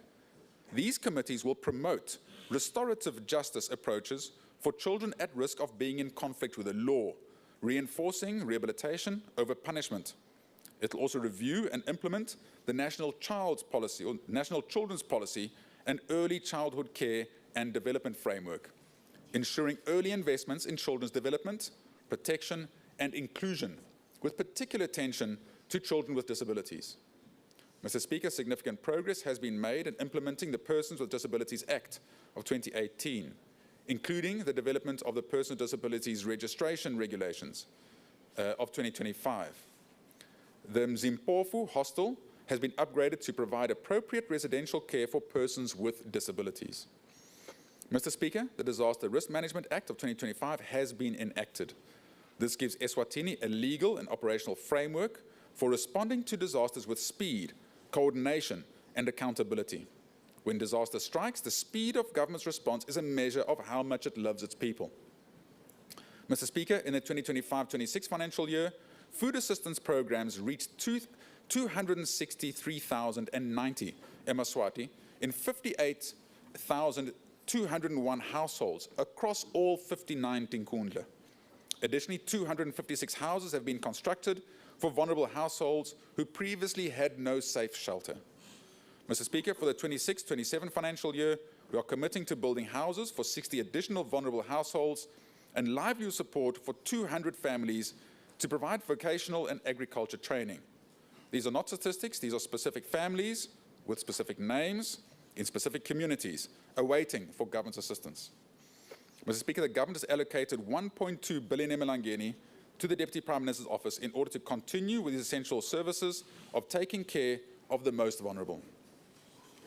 Mr. Speaker, agriculture remains the industry that could have the biggest positive impact on our economy in the short term. The country has been negatively impacted by the outbreak of foot and mouth disease, which is one of the highly guarded. This has resulted in the suspension of exports and its disrupted internal markets on food commodities of animal origin.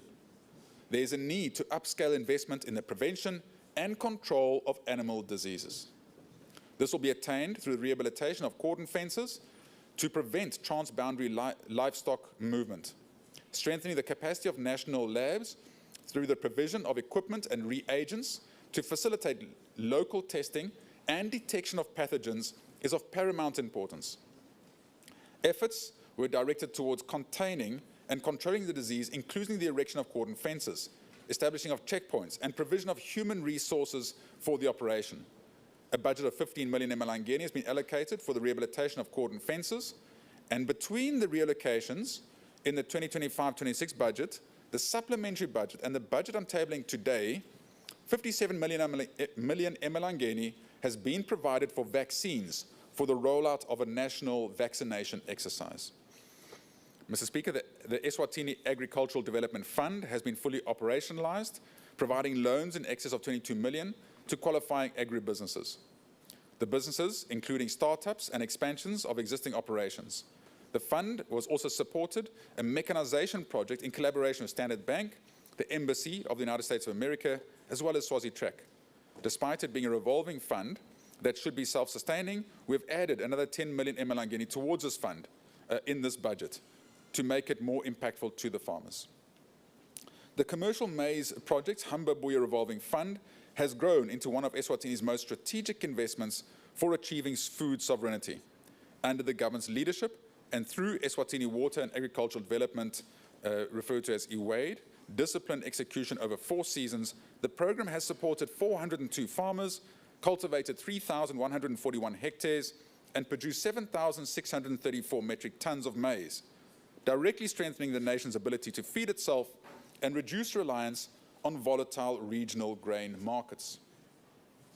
In the 2024-25 farming season, delivered 3,530 metric tons of maize, marking the program's strongest performance to date. For the 2025-26 season, 248 farmers, which is constituted of 192 men, 56 women, and 21 youth, have qualified for support. These farmers were provided with the farm inputs with over 18 million emalangeni. They cultivated 1,860 hectares and are expected to produce an estimated 7,444 metric tons of maize. These achievements reflect the government's vision and EWADE's stellar execution of expanding national maize production, strengthening rural livelihoods, creating jobs, and reducing import dependency. In the 2024-2025 financial year, government launched the Smallholder Agriculture Productivity Enhancement and Marketing Project, referred to as SAPEMP, a 851 million emalangeni investment aimed at transforming Eswatini's rural economy.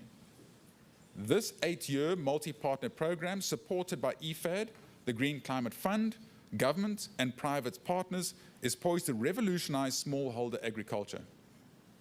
SAPEMP will uplift 19,600 households, benefiting more than 117,000 citizens, while prioritizing women, youth, and vulnerable groups.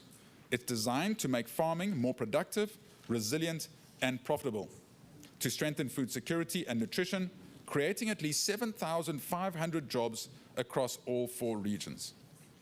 Mpangeni Dam, the flagship component of the Mkondongomva Water Augmentation Program, has now surpassed 44% completion mark. This is the largest single investment government has made in a multi-stage agriculture project. And this year, we have allocated 1.6 billion emalangeni in the budget towards the Mpangeni Dam construction, which is an integral part of the Nkondongomva project. At this pace, we remain confident that the dam will be delivered by 2028, underscoring disciplined project control and responsible stewardship of public resources.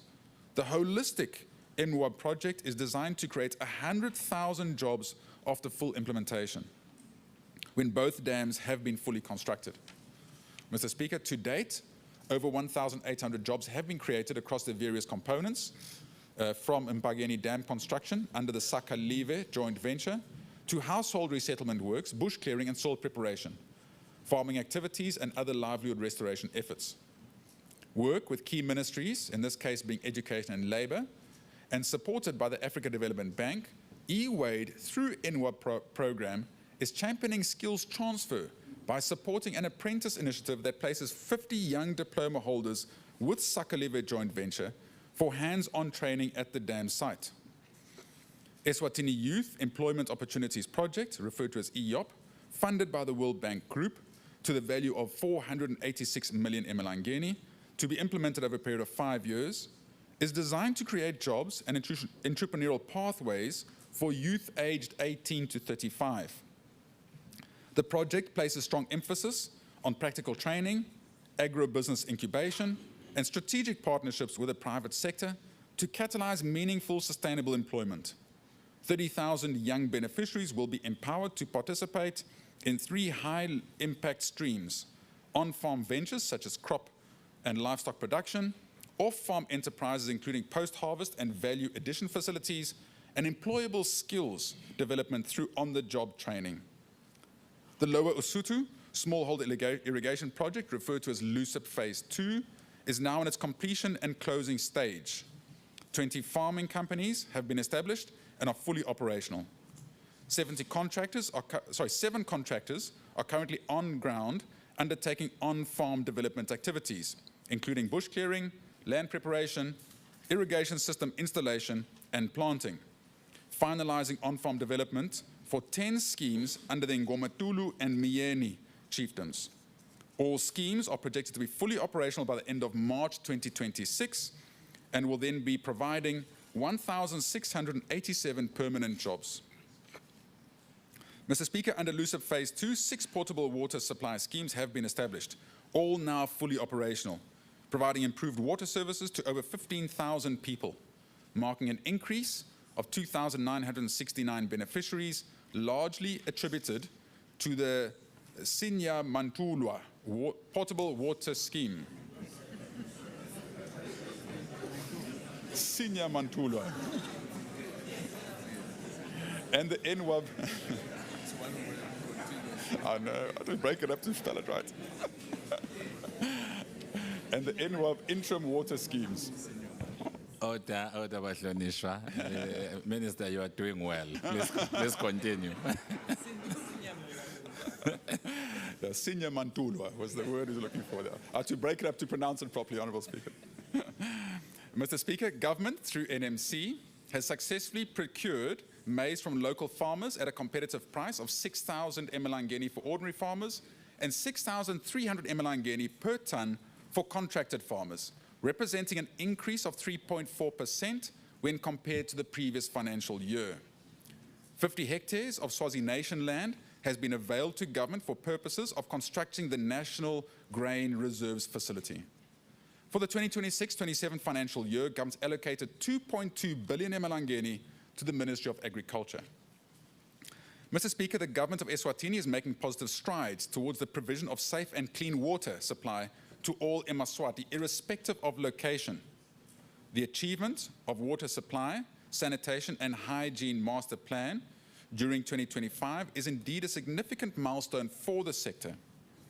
The master plan demonstrates water supply gaps and the needed budget for water supply infrastructure development throughout the kingdom to ensure that all eMaswati receive affordable, clean and safe water at all times. Testimonial to this is the to this assertion is the rollout of mega projects such as the Nhlangano Spambanweni, Lomahasha Namasha, and the Manzini Regional Integrated Water Supply and Sanitation Project. All of these mega water schemes will be completed in 2026. The government, through the Ministry of Natural Resources and World Vision collaboration, completed 7 macro water supply schemes.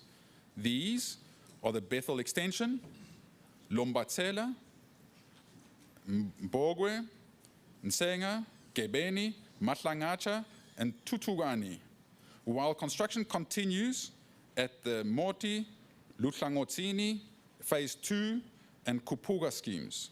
These partnerships also restored functionality to over 72 micro water supply systems across the country, extending clean water access to rural communities and grid infrastructure, that grid infrastructure could not reach. Mr. Speaker, the Geological Survey Department has conducted an extensive mineral survey in the recent past. Potential mineral targets were generated. The country will now make follow-up surveys on the various targets to fully unlock the value of the natural resources, and a budget of 6.13 million emalangeni has been provided for this exercise. The Minerals Subcommittee had some positive developments in the number of mineral rights that were granted under the auspices of Ngwenyama in Trust for eMaswati. There were 3 coal mining licenses that were granted, and this included a mining license for the power utility, for our power utility, Eswatini Electricity Company, to embark on a feasibility to develop a thermal power plant that will feed into the national electricity grid. There was also a granting of 2 gold processing licenses for exploration programs in the northwest part of the country. The iron ore project at the defunct Ngwenya iron ore mine site got an extension of a prospecting license to determine the viability of extracting in situ resources. Mr. Speaker, the power sector, through the power procurement program, the government has made remarkable progress towards the construction of 75 megawatt solar PV power plants that have been developed by the private sector, as witnessed during the launch of the 20 megawatt solar PV plant, which will be constructed at Nduma. This will soon be followed by the launch of a 15 megawatt Nzevane solar PV plant. To further diversify the local electricity generation mix, a power purchase and grid connection agreement has been signed with the Bombo Sugar Limited for the development of a 40 megawatt biomass plant that will significantly increase local power generation. These projects, in addition to the 13.6 megawatt Lower Makuduza hydro plant, which is already under construction. The country is finalizing its power purchase agreements with Eskom and the National Transition or Transmission Company of South Africa for a period of 10 years. This will give our country enough time to increase its local power generation capacity to the extent of exporting excess power to the region. To ensure reliable power supply and the support of connection of households in the Eswatini region, EEC has completed the construction of 4 substations in Hluti, Lavomisa, Matanjeni, and Nhlangano, as well as a 132 kV transmission line from Nhlangano to Lavomisa. The utility further completed the construction of another 132 kV line from Tualeni to Stonehenge that provides reliable supply for the capital city. Mr. Speaker, through the Rural Electrification Program, the government continued to improve access to electricity. In the 2025-26 financial year, 4,227 households were electrified and 1,500 ready boards installed for previously unelectrified households. Furthermore, in line with the need to come up with innovative solutions for the electrification of the last mile customers, the government has recently embarked on a pilot project for solar home systems that targets 40 households at Kele that were previously impossible to electrify through grid connection. In ensuring energy access through grid extension and strengthening, the government, through the assistance of the World Bank Group, will undertake the Ascent project, which intends to ensure that Eswatini achieves 100% access to electricity by 2030. The project will assist in the electrification of households in both rural and urban areas throughout the country. Mr. Speaker, in the petroleum sector, the government has secured funding from the Exim Bank on the Republic of China and Taiwan for the construction of the Strategic Oil Reserve Facility. The construction company has begun preliminary works on the facility located at Puzamoya. This marks a significant step towards the establishment of an 80 million litre national fuel reserve, which will enhance the country's fuel supply security. This project is expected to be completed by the end of 2028.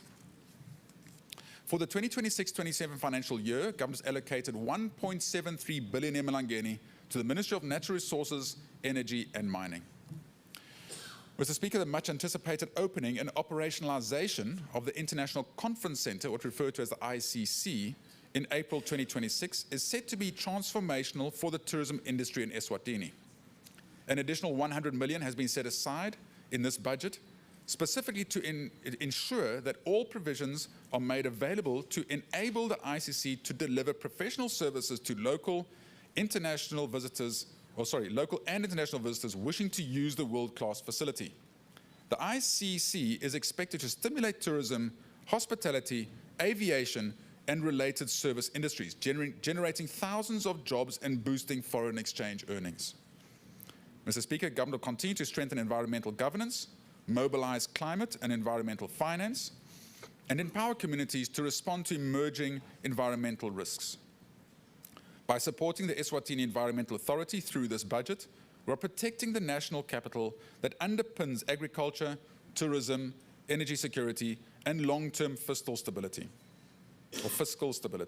This budget therefore reflects responsible leadership and a clear commitment to securing a prosperous, resilient, and sustainable future for the Kingdom of Eswatini.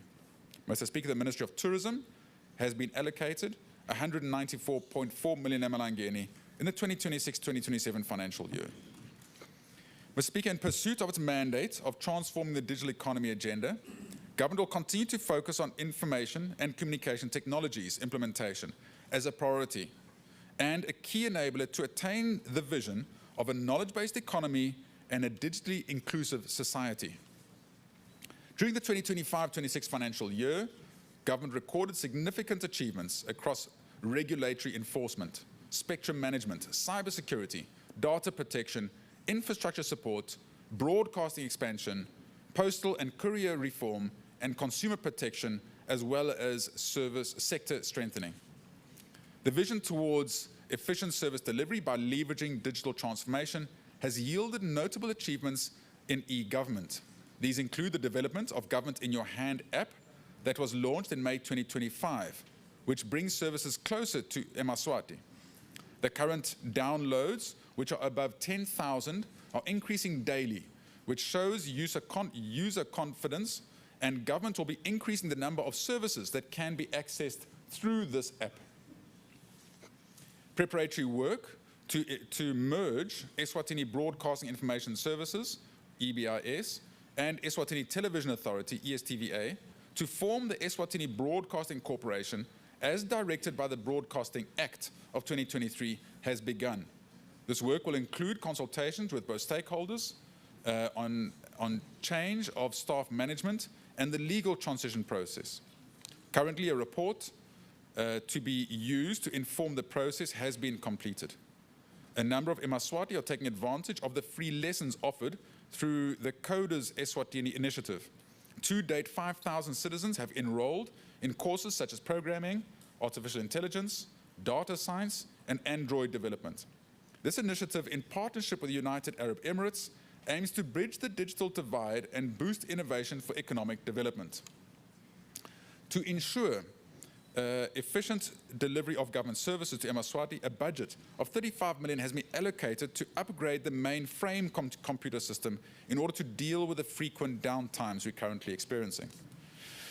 This budget provides 413.9 million emalangeni to the Ministry of ICT for the rollout of these targeted programs. Mr. Speaker, the 2026-27 financial year marks the beginning of a crucial national exercise, the Eswatini Population and Housing Census, which will provide reliable and timely socio-economic data showing how the country's population is structured for evidence-based planning and policy decision-making. The last census was conducted in 2017, and it was the first digital census in the country. The next one is going to be held in 2027. The Central Statistics Office has begun data collection for the first phase of the census, which is the mapping and listing of all households in the country. A budget allocation of 130.5 million emalangeni has been set aside in this year's budget for this exercise. The nation is invited to fully participate in this national assignment to ensure it succeeds and that no one is left behind, especially this on census night, to confirm that the ultimate population figures produced present a realistic estimate of how many people the country has in 2027. Mr. Speaker, the government recognizes the damage caused by the impact of extreme climate change on our road network, particularly after the recent rains, and especially in rural and district roads. The asphalt road network has continued to expand and currently amounts for an estimated 51% of gazetted roads. In the medium term, the government, working with development partners, is expected to increase the paved road network to close to 60%. The government is cognizant of the road maintenance challenges. It is necessary that damaged roads are fixed to a level where climate change does not destroy them on an annual basis. This year, government will spend 164 million emalangeni for the rehabilitation and maintenance of feeder roads. It will spend 70 million emalangeni for the maintenance and upgrade of roads, crossings and bridges. An additional 364 million emalangeni has been set aside for the construction of main and district double-seal tarred roads. To enhance planning and execution of road maintenance, the government will prioritize the operationalization of the Roads Authority in 2026. At the end of the year, 450 million emalangeni will be available in the Roads Authority Fund for the maintenance and upgrades of roads throughout the country. This is in addition of the 880 million for the Spofanani and Sogo, the MR14, MR21 roads. This brings the total amount available for road infrastructure in 2026-2027 financial year to nearly 2 billion emalangeni. Mr. Speaker, government also remains committed to improving road safety and will continue to align interventions with the Africa Road Safety Charter and the National Road Safety Strategy, which aims to reduce road accidents and fatalities by 50% by 2030. Mr. Speaker, the state of most government buildings are deplorable. This must be improved to ensure that buildings that are used to access public services as well as used as residences are in a decent state. We're at the final stages of negotiations with DBSA for a 2.4 billion South African Rand loan for the Housing Board, of which 368 million will be drawn down in this year's budget to build more institutional houses and to renovate government houses and building infrastructure. This loan request is yet to come to Parliament for approval in this financial year. Mr. Speaker, the government has been instrumental in strengthening Eswatini's aviation sector through foundational regulatory and operational milestones.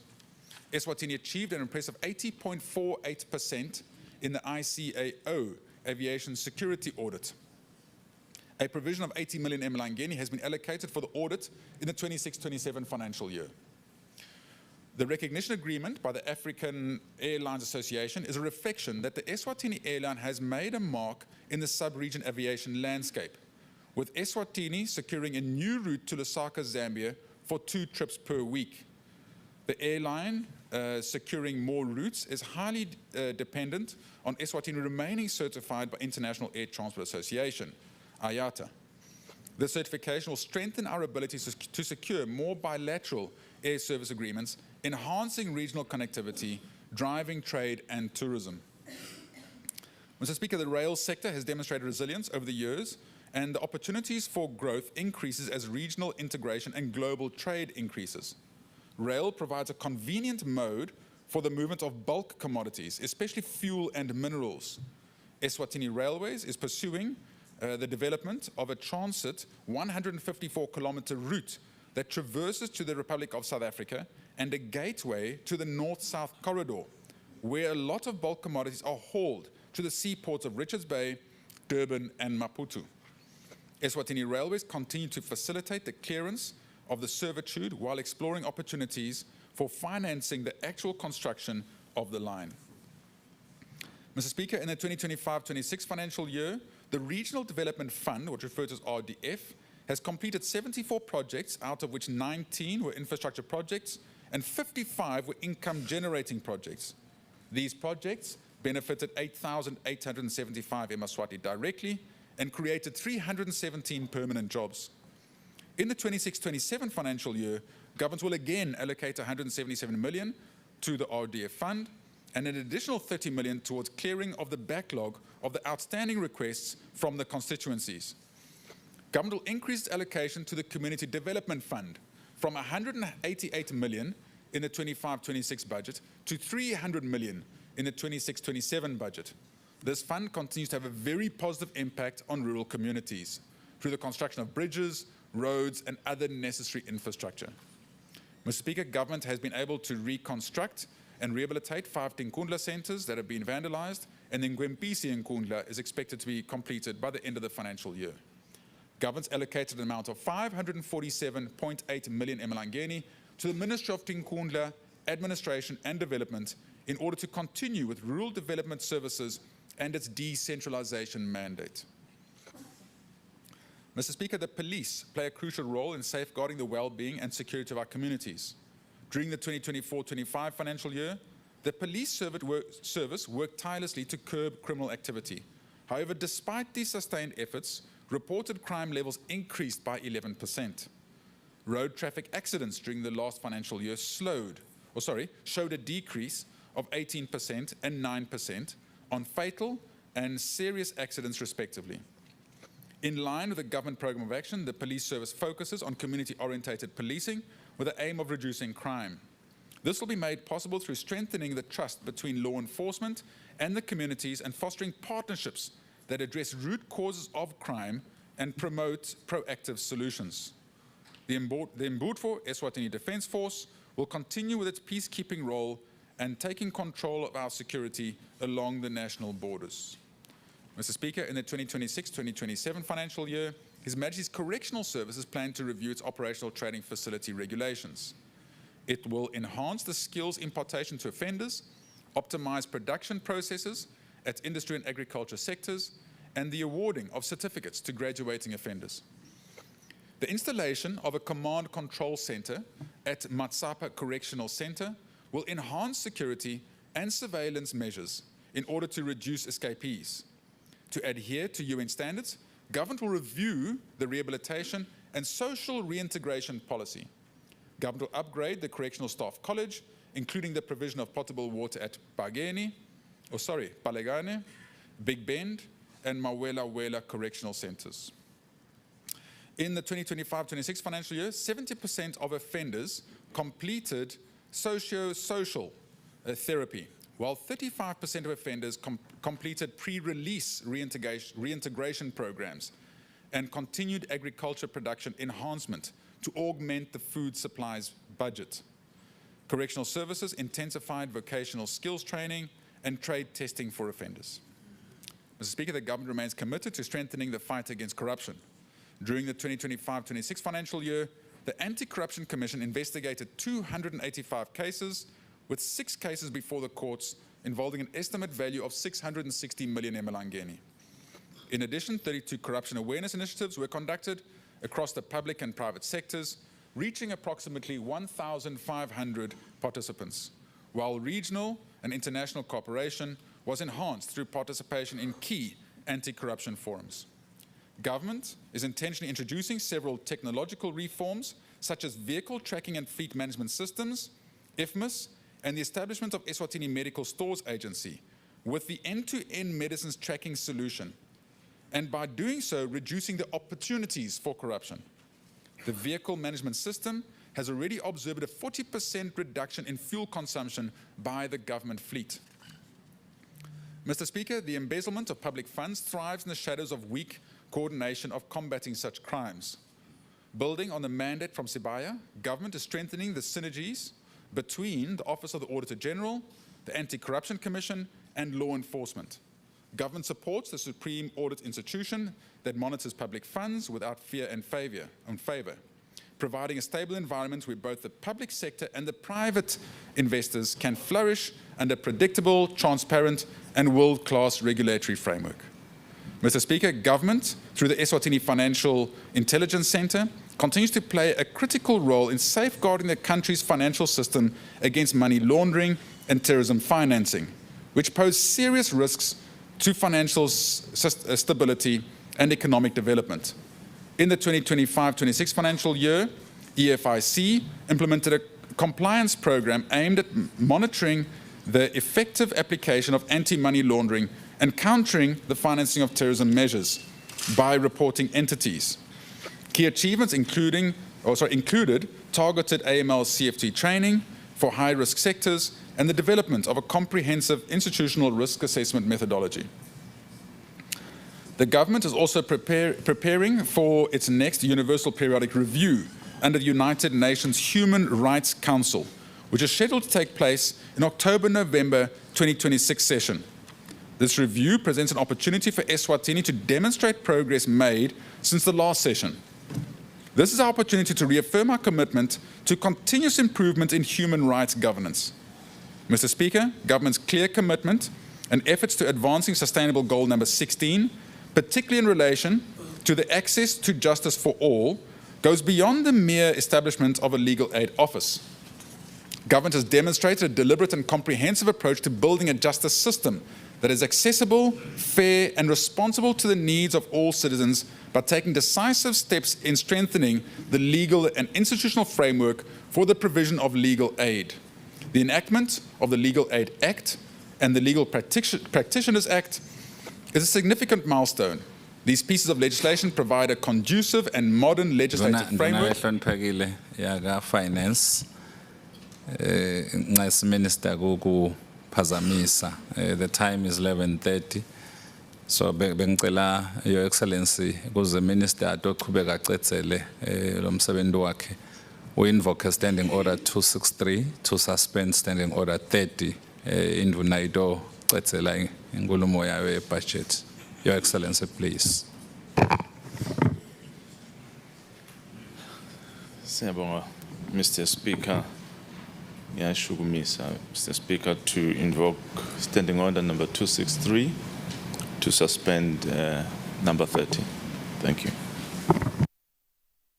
Thanks, Your Excellency. Bahlonishwa sekushunyisiwe kule ndlu ukuthi indlu lehloniphekile invoke standing order 263 to suspend standing order 30 kuze kuthi induna ito khona kuchubeka icetsele umsebenzi lechubeka nawo. Labavumelana naloko abathi aye. Labangavumi bathi nay. The ayes have it and the ayes have it.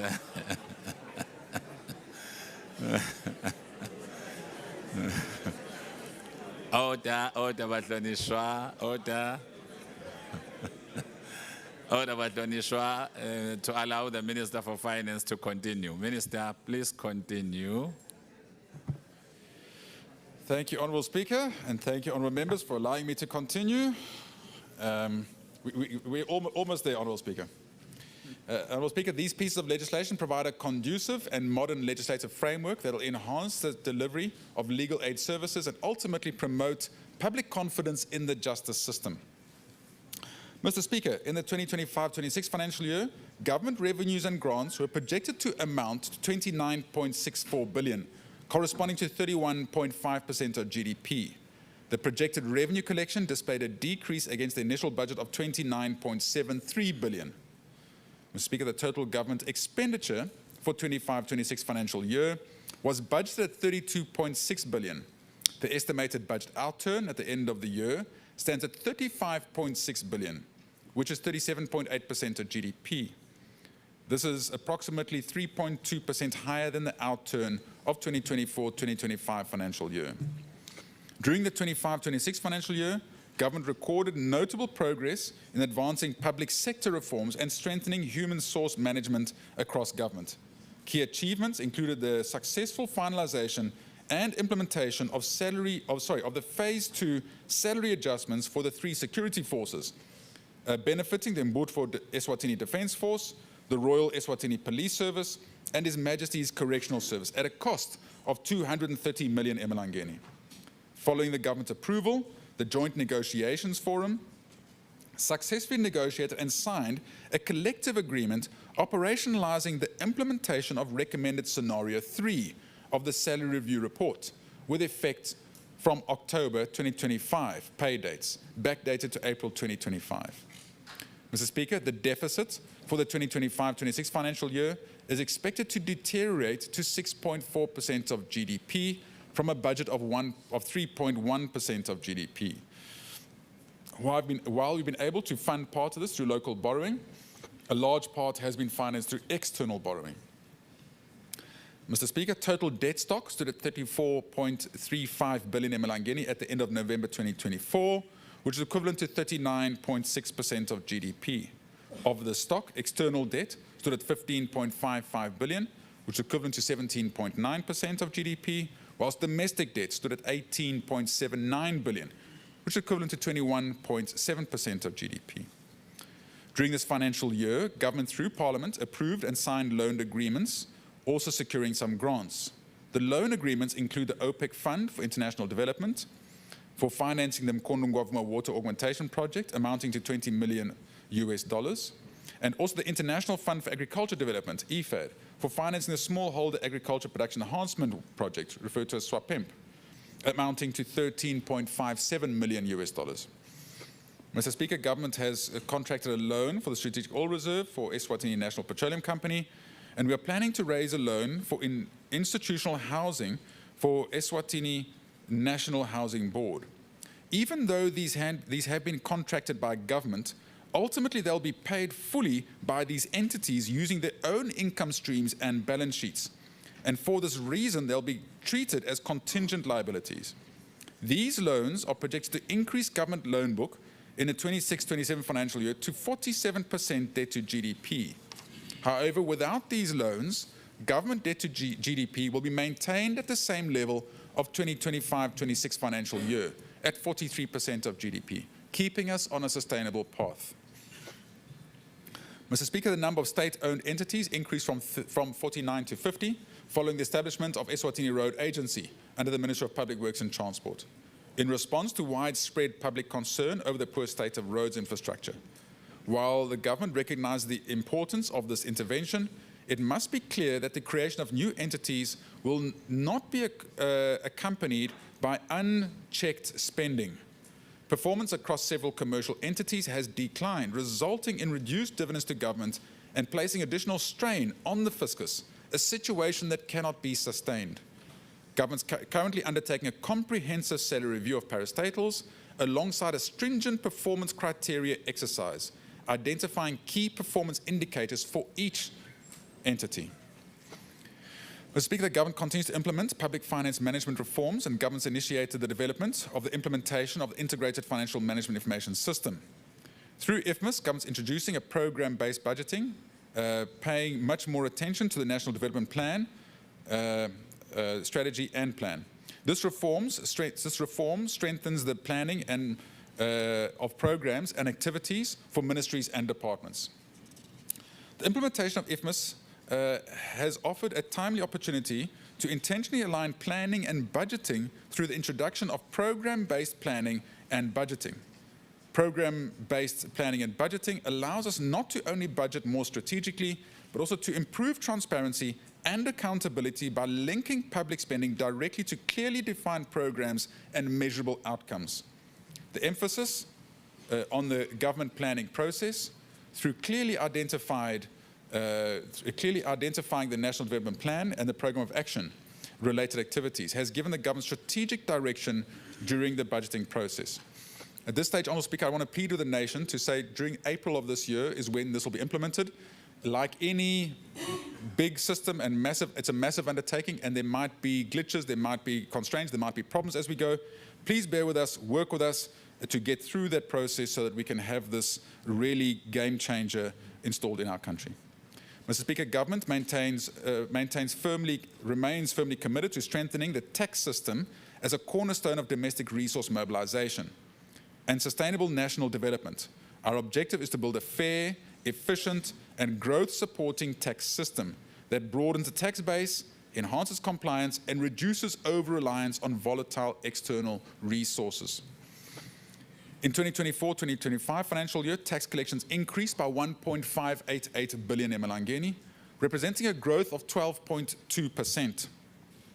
The strong performance reflects the effectiveness of tax administration reforms implemented by the Eswatini Revenue Services through a service-based and compliance-driven approach. Government appreciates all eMaswati who honored their tax obligations and thereby contributed directly to funding public services and development programs. Government continues to encourage those who are not fully compliant to do so, as tax compliance is both a civic responsibility and a foundation for inclusive development. Mr. Speaker, the positive momentum is expected to continue, with tax collections projected to grow 13.2% in the 2025-2026 financial year.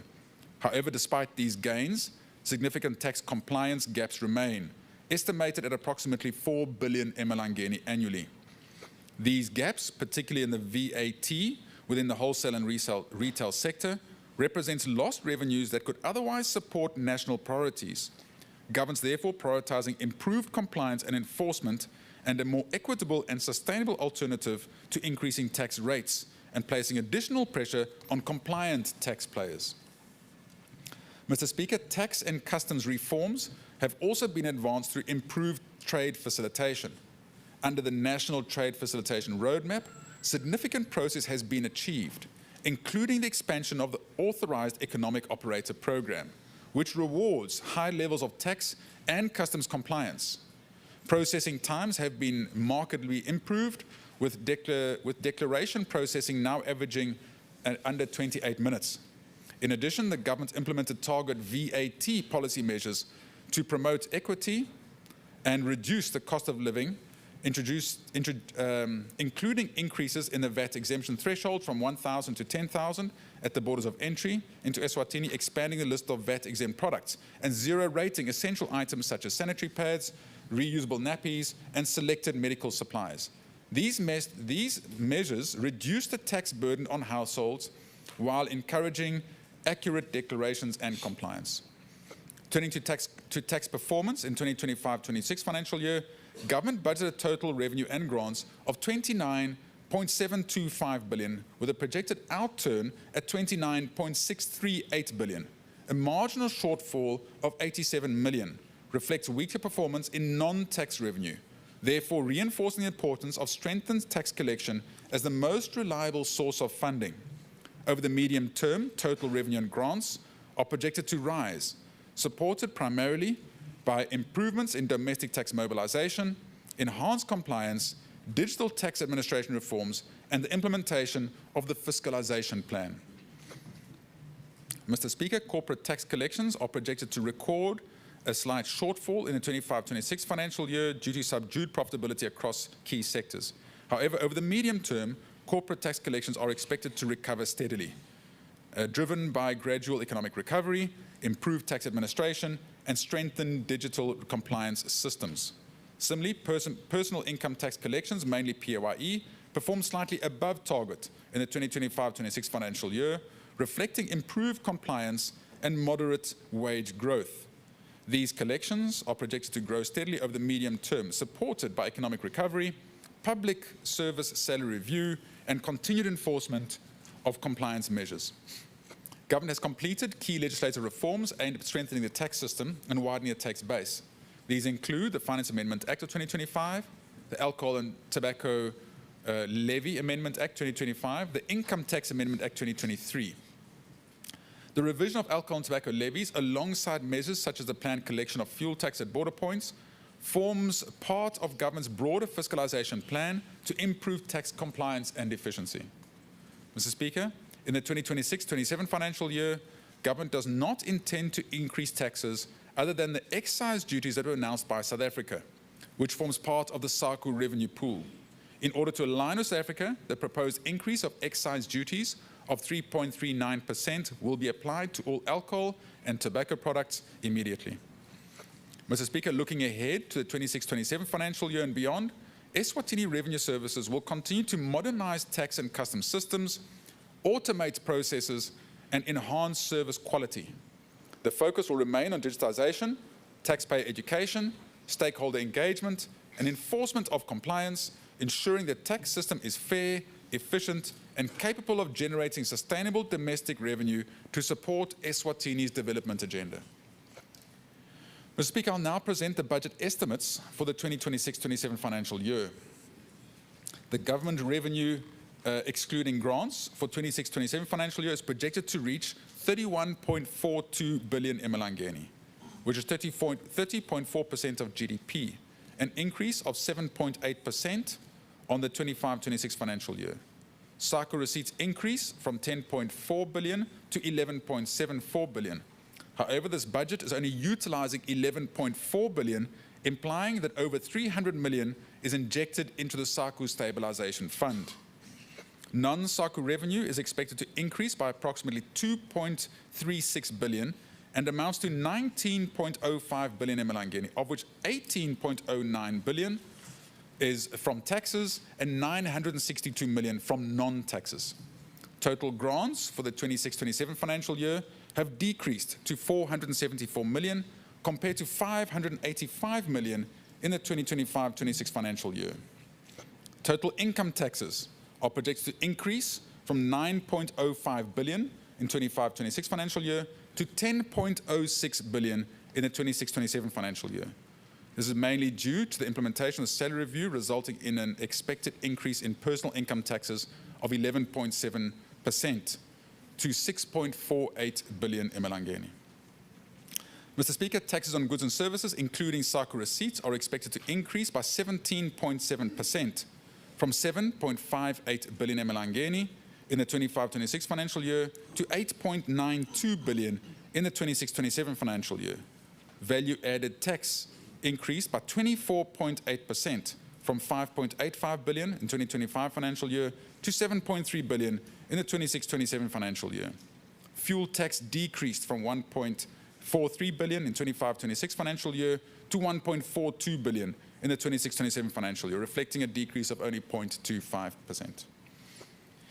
Mr. Speaker, total expenditure for the 26-27 financial year is expected to be 36.92 billion emalangeni. This excludes public debt redemption of 5.33 billion. The appropriated recurrent expenditure is set to be 29.14 billion, an increase of 14.7% compared to the 25-26 financial year, mainly due to the salary review. Total budget allocation to capital programs amounts to 7.78 billion emalangeni, an increase of 8.1% from the previous year's allocation. Mr. Speaker, in the 26-27 financial year, public service wage bill is budgeted to reach 12.44 billion emalangeni compared to 10.48 billion in the 25-26 financial year. In this budget, 635.35 million has been set aside for the 80% back pay and 535.28 million for allowances to complete the 25-26 salary review implementation. Mr. Speaker, government will prioritise continued management of appeals arising from the salary review exercise, whilst the impact of the salary review has increased the wage bill from 32 to 33% of government's total expenditure. It is still manageable compared to the 42% we observed from 2018-2019 financial year. This shows that government's efforts to rationalise the wage bill while taking into consideration the welfare of public servants and service delivery efficiencies. Government's target will be to reduce the percentage of wage bill to total expenditure over the medium term to below 30%. The budget deficit for the 26-27 financial year is projected at 4.9% of GDP, which equals 5.02 billion emalangeni. Mr. Speaker, our main challenge in Eswatini remains poverty and unemployment, causing many other problems emanating from these. For this reason, our main focus in crafting this budget remains GDP growth. The idea being that growth in GDP exceeds population growth, as emphasized by His Majesty, resulting in GDP per capita growth.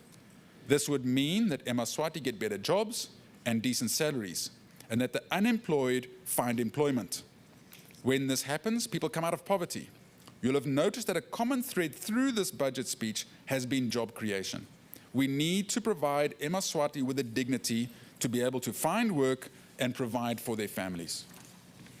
Mr. Speaker, by virtue of the responsibility entrusted in me as Minister of Finance, and now present this August House the budget estimates for the 2026-27 financial year. Revenue and grants, 31.9 billion emalangeni. Appropriated recurrent expenditure, 29.14 billion emalangeni. Appropriated capital expenditure, 7.78 billion emalangeni. Total expenditure, 36.92 billion emalangeni. Fiscal deficit, 5.02 billion emalangeni. In conclusion, I'd like to express my sincere appreciation and gratitude to the local and international development partners who have faithfully supported us through all these years. This includes partners who have displayed unwavering support to the nation, both financially and technically.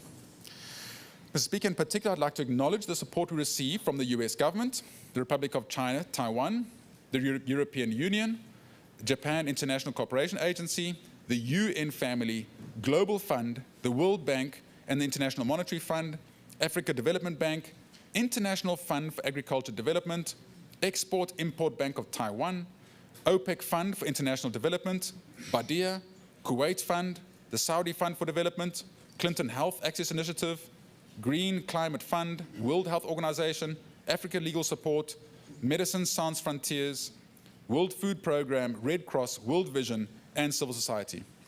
I'd also like to thank all the private companies, businesses, and individuals in Eswatini who have helped us with donations and contributions for cultural events and functions. Honourable Speaker, I really also want to express our appreciation to His Majesty the King for his amazing leadership and dedication to our nation and for leading us with truth and integrity. So I thank the Prime Minister for leading cabinet. I want to thank my cabinet ministers for always being there and being by our side. I'd like to thank the DPM for all the wonderful hard work that she does. Honourable Speaker, thank you for all the hard work you do, to our MPs that have also, especially the Finance Committee, contributing even towards what we do here today. And but really, again, also thank my wife, who stands by my side faithfully. I'd like to also thank... Order. There is no clapping of hands in Parliament. You are out of order. It's not allowed. Honourable Speaker, but really most of all, I want to thank my team at the Minister of Finance. The last 2 days, we've had teams working 24 round the clock. This morning at almost 4 o'clock, this budget book was ready for presentation, and they did the printing of this budget speech document, for instance. They go the extra mile as the team at the Minister of Finance. I also want to really thank them and appreciate them for their hard work. Lastly, I'd like to quote a scripture from 1 Corinthians 13, verse 7. Love always protects, always trusts, always hopes, and always perseveres. Thank you all.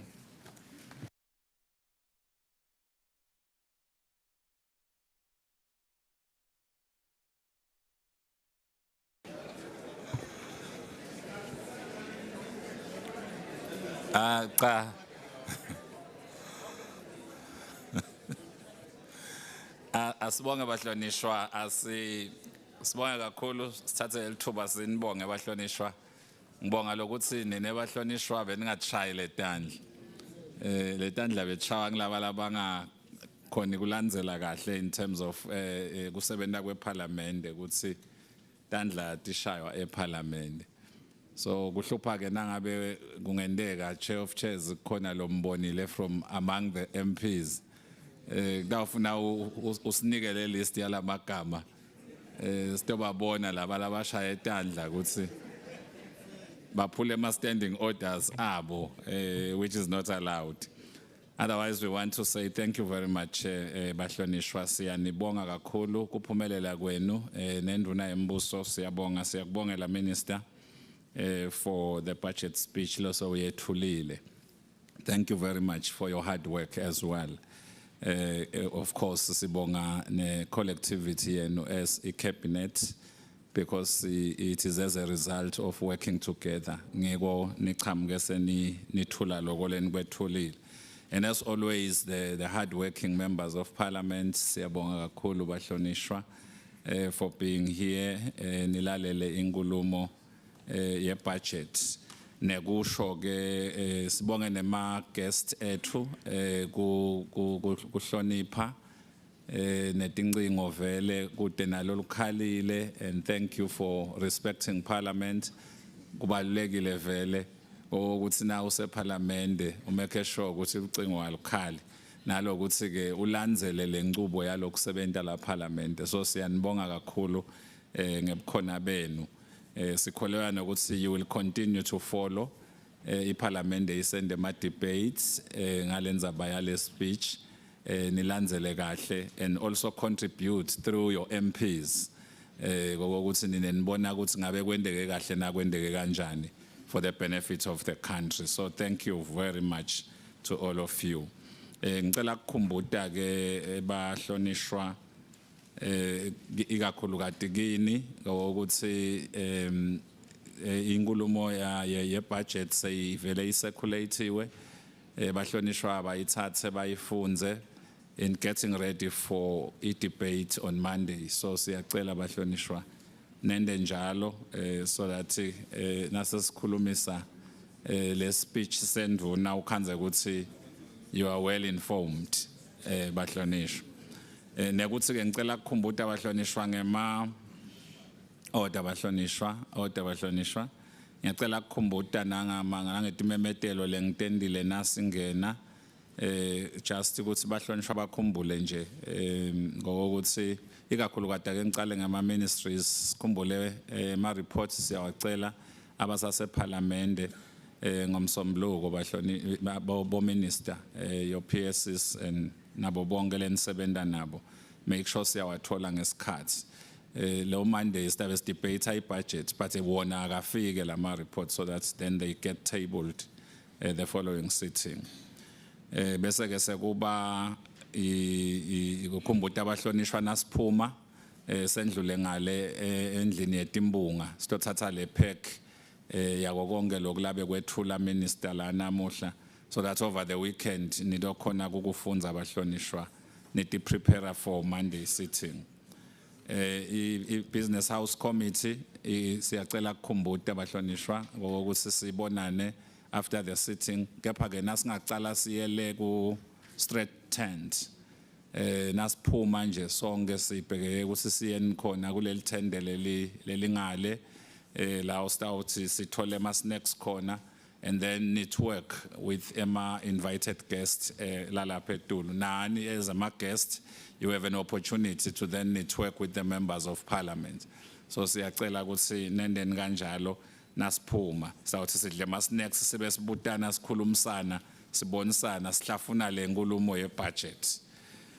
Siphinde sikhumbuteke bahlonishwa ama gift enu labangazange bajike office la speaker ukuthi babojika khona bangakahambi eParliament nabomake labahlonishwa lababomake labangakawathathi imihelwane yabo yamsebenzi wasebuhleni siyacela nabo bende njalo bajike ngase office. Otherwise, thank you very much to all of you. uNkulunkulu anigcine nonke aniphathe ngemusa. Your Excellency ngicela ukucela kulesikhathi ukuthi uguqise lendlu lehloniphekile ibuye on Monday nga 2:30 eNzambama.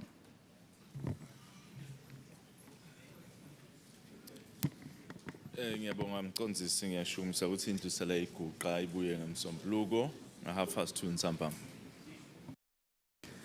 Sibonge Your Excellency ema guest ethu akeme kancane kunyakata sibonge Your Excellency bahlonishwa sekushukunyisiwe kulendlu ehloniphekile ukuthi lendlu isale iguqa kulesikhathi ize ibuye ngomsombuluko nga 2:30 eNzambama. Labavumelana naloko abathi ayi labangavumi bathi nay. The ayes have it. The ayes have it and the ayes have it. House stand a chant.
Giving back in uplifting lives by creating real opportunities for impact. From blanket drives that warm the forgotten, to offering eMaswati a chance to win a share of 1 million emalangeni, paying your bills when times get tough, giving families a shot at grocery trolleys worth 2,000 emalangeni, or placing the latest iPhone in your hands. Every campaign, every initiative, every connection, it's all about you. Because our mission is simple: to serve, to connect, and work on uplifting Timpilo de Maswati. Eswatini Mobile, your affordable network. Ngiyeme inkosi yana. Khosapsi bakho Dlambo.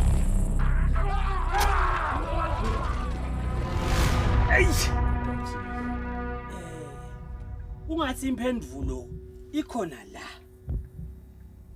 Ulama. Bakhetha kungemuka inkosi athana yami. Umtsabula ndlamu wami nawe uyaphuma abancane yalokho.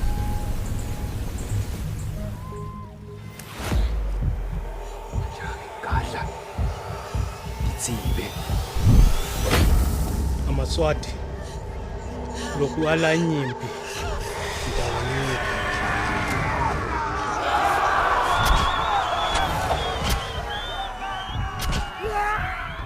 zwide o hlasitse o ntse harolwa ditšhaba tsena ka legoko a ba bolaya a hapa makgomo a hapa masilo njengoba phela bengitsitsine nebesuthu emasiko ethu akavumi ukuthi sihlangane sitayitsini leyo ndzaba gore tle se ke ga lwana kganyapa le mfuntile dikua bana qobele gwele re tle re tsebe gona bakeng tsa ka le wena mogera ke mang.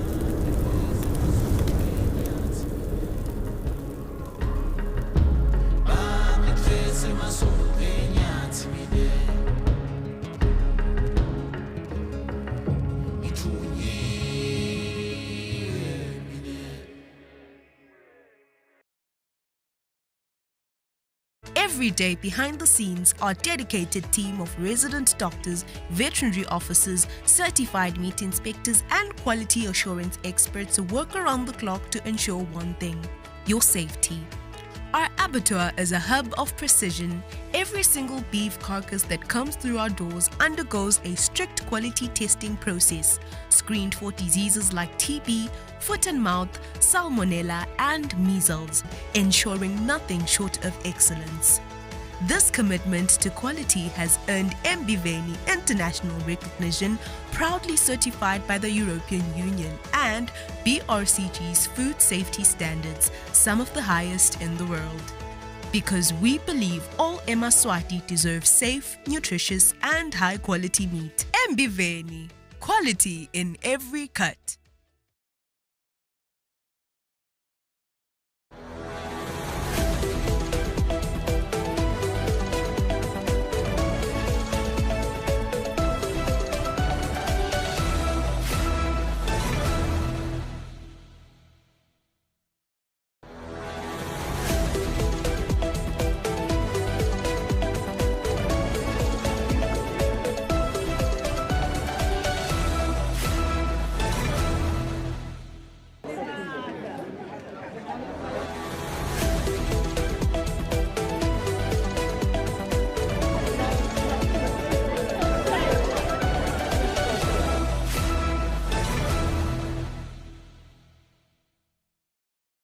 wakho Eswatini Financial Times solo sikusakatela bukhoma eParliament lapho khona indvukela itiko letemali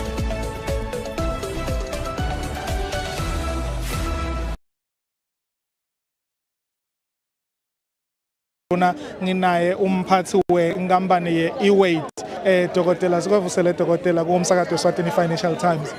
Siyanivusela basakati nesive sonke. Dokotela seyikhuluma nenzaba yeliphakelo la agriculture engaba ngasini nje ema reflections akho kulo. Siyabonga msakati lengingakusho ukuthi yinhle kakhulu ngoba nawo ibuke abantu emaphandleni nemigwaqo ngayo leminingi yayo leyo kwakhiwa emaphandleni labantu bahlupheke khona badzinga impela letindzabate letifana leti. Nawubuka ibudget yaka agriculture indvuna imemetelo 1.6 billion uya embakeni loku ibudget yebantu vele labahlushwa simo sendlala nebuphuya lokho kuyingomba ukuthi uhulumende utmisele ukukhipha live ephuyeni endesiqiniseke ukuthi bantu bonke even kuba khona sandla labasifakako ekufukuleni umnotho welive.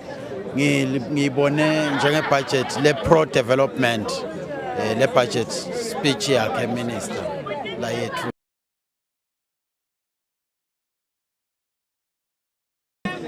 ngicabanga ukuthi ikhulumisa letinye inhlangothi la khona ingwenyama ikhulumisa khona ukuthi lama projects lamakhulu kufuna upgrades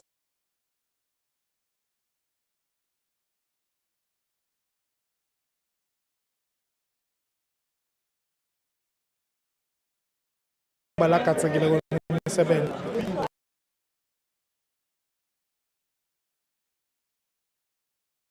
balelwa ku900 webantu yona naseyiphelile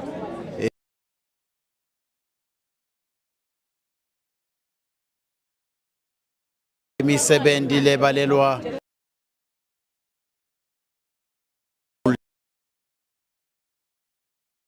kulo msebenzi lo Siyabonga kakhulu isikhathi sakho Dokotela Ngesuku loluhle. Loyo ke bekungumphathi wayo inkampani ye-Eswatini Water and Agricultural Development.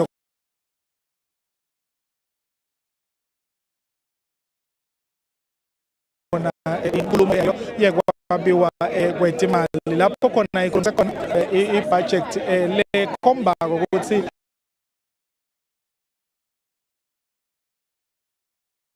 kuhlale nathi sisakulethela wona ima-reflections ato tindvuna tembuso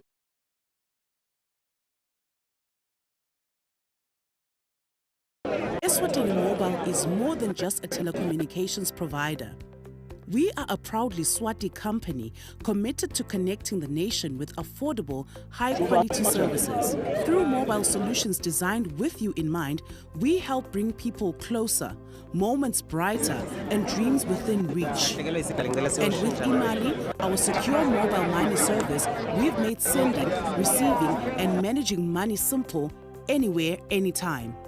And now with the power of Eswatini Mobile 5G, we're making connections faster, smarter, and stronger, helping you do more, live more, and share more. But what truly sets us apart is our heart for eMaswati onke. At Eswatini Mobile, we believe in giving back, in uplifting lives by creating real opportunities for impact. From blanket drives that warm the forgotten, to offering eMaswati a chance to win a share of 1 million emalangeni, paying your bills when times get tough, giving families a shot at grocery trolleys worth 2,000 emalangeni, or placing the latest iPhone in your hands. Every campaign, every initiative, every connection, it's all about you. Because our mission is simple: to serve, to connect, and work on uplifting Timpilo eMaswati. Eswatini Mobile, your affordable network.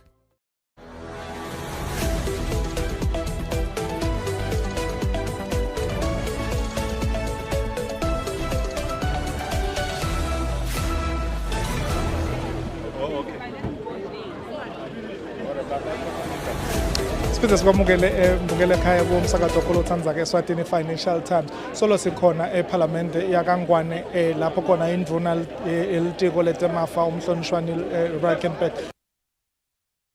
yekwabiwa kwadotimali tahulumende siyikhulumile ke indvuna ekhulumisa indzaba yayo budget lekhomba kona ukuthi itawufukula kakhulu eMaswati. Sibona ke kukhula kwawo emaphakelo ikakhulukati ikhulumisile nje indzaba yayo elitiko letempilo lapho khona liniketwe khona imali letigitsigitsi letintsatfu kanye netigitsi letingemakhulu lamathathu, that is 3.6 billion emalangeni. Lokho ke sitakukhumbula ukuthi kushicelisa kona inkulumo lesikhulunywe ingwenyama evikini lephelile la ikhulumisa kona kwekuthi kufuna uhulumende ayisukumele etulu indzaba yemithi etibhedlela nato tempilo. Sisakhona ke eParliament sitakulethela kona ema-reflections, sikulethele bona ukuthi ke ingabe bathini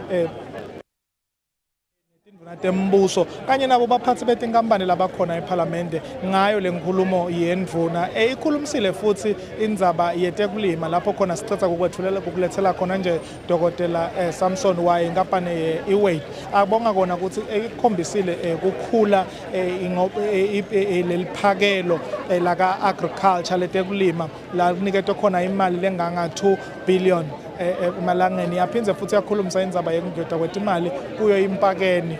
Siyakubona futhi kunengi lokunye kukhula lokube khona. Siyabona nelitiko leliphile la ndvunankulu nalo liniketiwe imali lesifika ku 1 billion kulomsebenzi le wendawo kakhulu.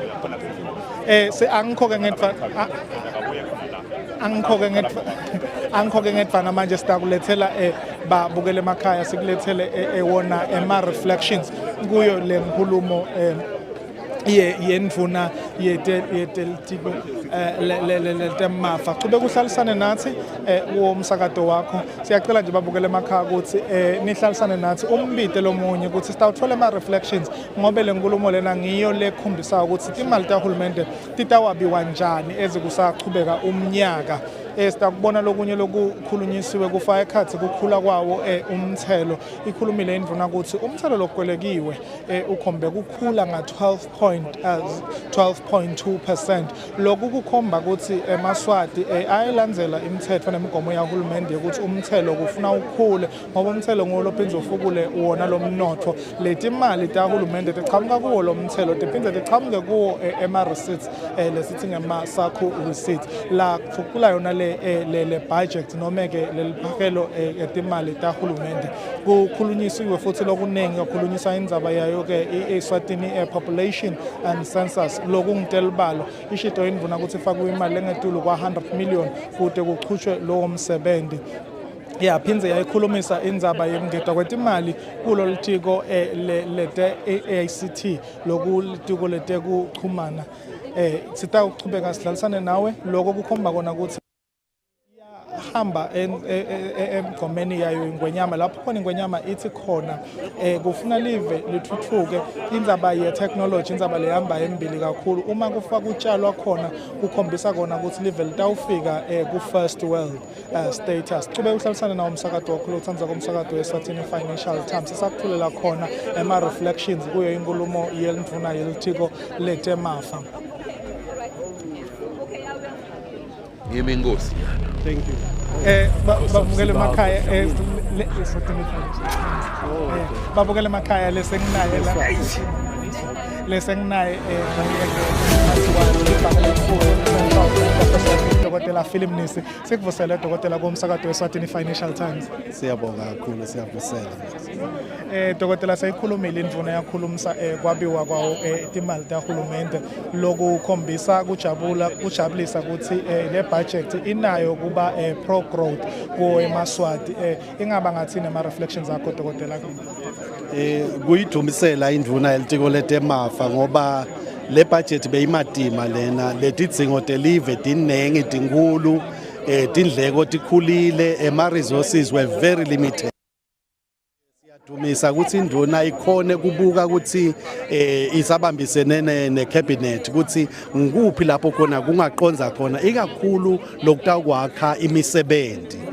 Ngoba uma sive sitawukhona kungena emisebentini sitawukhona kudondla sona uma ke sesitondla sona kutawuncipha busweti ngiloko nje lesingathi siyakudumisela kakhulu ngijabulile ke nekubona indvuna ukuthi njengoba ingwenyama beyikhulumile ukuthi akubukwe indzaba ye health sector lokuthi nje big chunk of the budget iye ku the health sector vele kungabikho liswati leligulako lelingakanakeleleki ne education ngoba imfundo ingisisekelo netinsika delive. So siyayibonga le budget yebo ngile matima but it is growth oriented and it is people focused. We just want to congratulate the minister nyalo implement le budget lama projects esesikhulume ngawo akaqalwe aqedwe ngesikhathi kungaze indleko tichubeke tikhule njengoba sivele ibudgetele. Sibonga nje Dokotela ekseni nasikhulumisa bona babukele emakhaya sikhulumisile indzaba ye monetary policy statement lokho wayikhipha yakhulumisa indzaba ye interest rate. Sabe sikhuluma naye ke somnotho wethu economist akusho ukuthi cha info lenhle kakhulu and ayibongela leoffice lakho ukuthi lichubeke licontain le interest rate mhlawumbe ngakuthi fahla kuloko sesikuhlanganisa nayo le budget khomsa silive solo limukela dona indzaba letimnanzi. Indvuna yetemafa siyabonga lokuthi ikuvetile yakhighlighta ukuthi Central Bank kuze itawusekela economic growth si-containile i-monetary policy yethu. In fact, ama-interest rates siwehlisile quite significantly nyalo nje 6.75%. Lokusho ukuthi sikhuthata bosomabhizinisi sikhuthata eMaswati ukuthi akathathe emaloni kodwa angathatheli kakhulu i-consumption athathele for i-investment. So this is the best time for taking a loan for capital formation or for investment purposes. So i-monetary policy yethu is very accommodative. Lokunye lesikuthokotelako ukuthi siwakhuthatile emabhange ukuthi awa intermediate ngalamanye amagama awabolekise imali esiveni. We have seen a very good growth. In fact uma ngaphosisi nga 2023 imali bekade intermediate lending to the private sector bekungu 15 billion. Today we are talking about 23 billion. So in about 3 years or 2.5 years, we are already at 23 billion money that is extended to the private sector. This is very good. Kusho kona ukuthi monetary policy transmission yethu is working. Non-performing loans, they are about 7%, but they are not too alarming. So I think ngekubambisana nje ne-fiscal policy ne-monetary policy live la kangwane lisenqaphelweni lekahle kuthuthuka liye phambili. Siyabonga kakhulu ndivuna nje umzuzu nje munye ndivuna so ukhulumisa tona indzaba leti mnanzi futhi leti khombisa kona lo babukele emakhaya leti bajabulisako kuva ukuthi cha umnotho wethu live lethu njengoba usho lisenquphelweni lekhomba ukuthi liya phambili mhlambe singakhulumisa indzaba yona inflation rate nayo leyibonakala lethi solo iya dropa mhlambe ungathi fahla dokotela Embeleni uma siticathanisa nemave la e-Sub-Saharan Africa nala kusiyeme we are leaders now in terms of lower inflation. I-inflation ngemayincane ikahle ngoba isho ukuthi tinsengo etitolo tikhula kancane. Le monetary policy yethu again ikhombisile umthelela lomuhle ngoba nyalo we are at about 2.3%. Angisho lokuthi whilst inflation yehla awufuni bese yehla kakhulu ngoba siyenda ukuthi lokukhula kwale economy kube kancane kufanele ibe khona le nkulo lokukhula kwensengo kuze kuthi phela nabo somabhizinisi bakhe nabo bakhicite but we are maintaining it very very well. I target yethu kuba in the range of about 3%, 3.5%. That is where we are looking at, and right now at 2.3 we are very happy. Siyabonga kakhulu isikhathi sakho dokotela and phinde singifiselele okuhle nisasebenza nilibhange ekanye nalolitiko. Siyabonga kakhulu dokotela.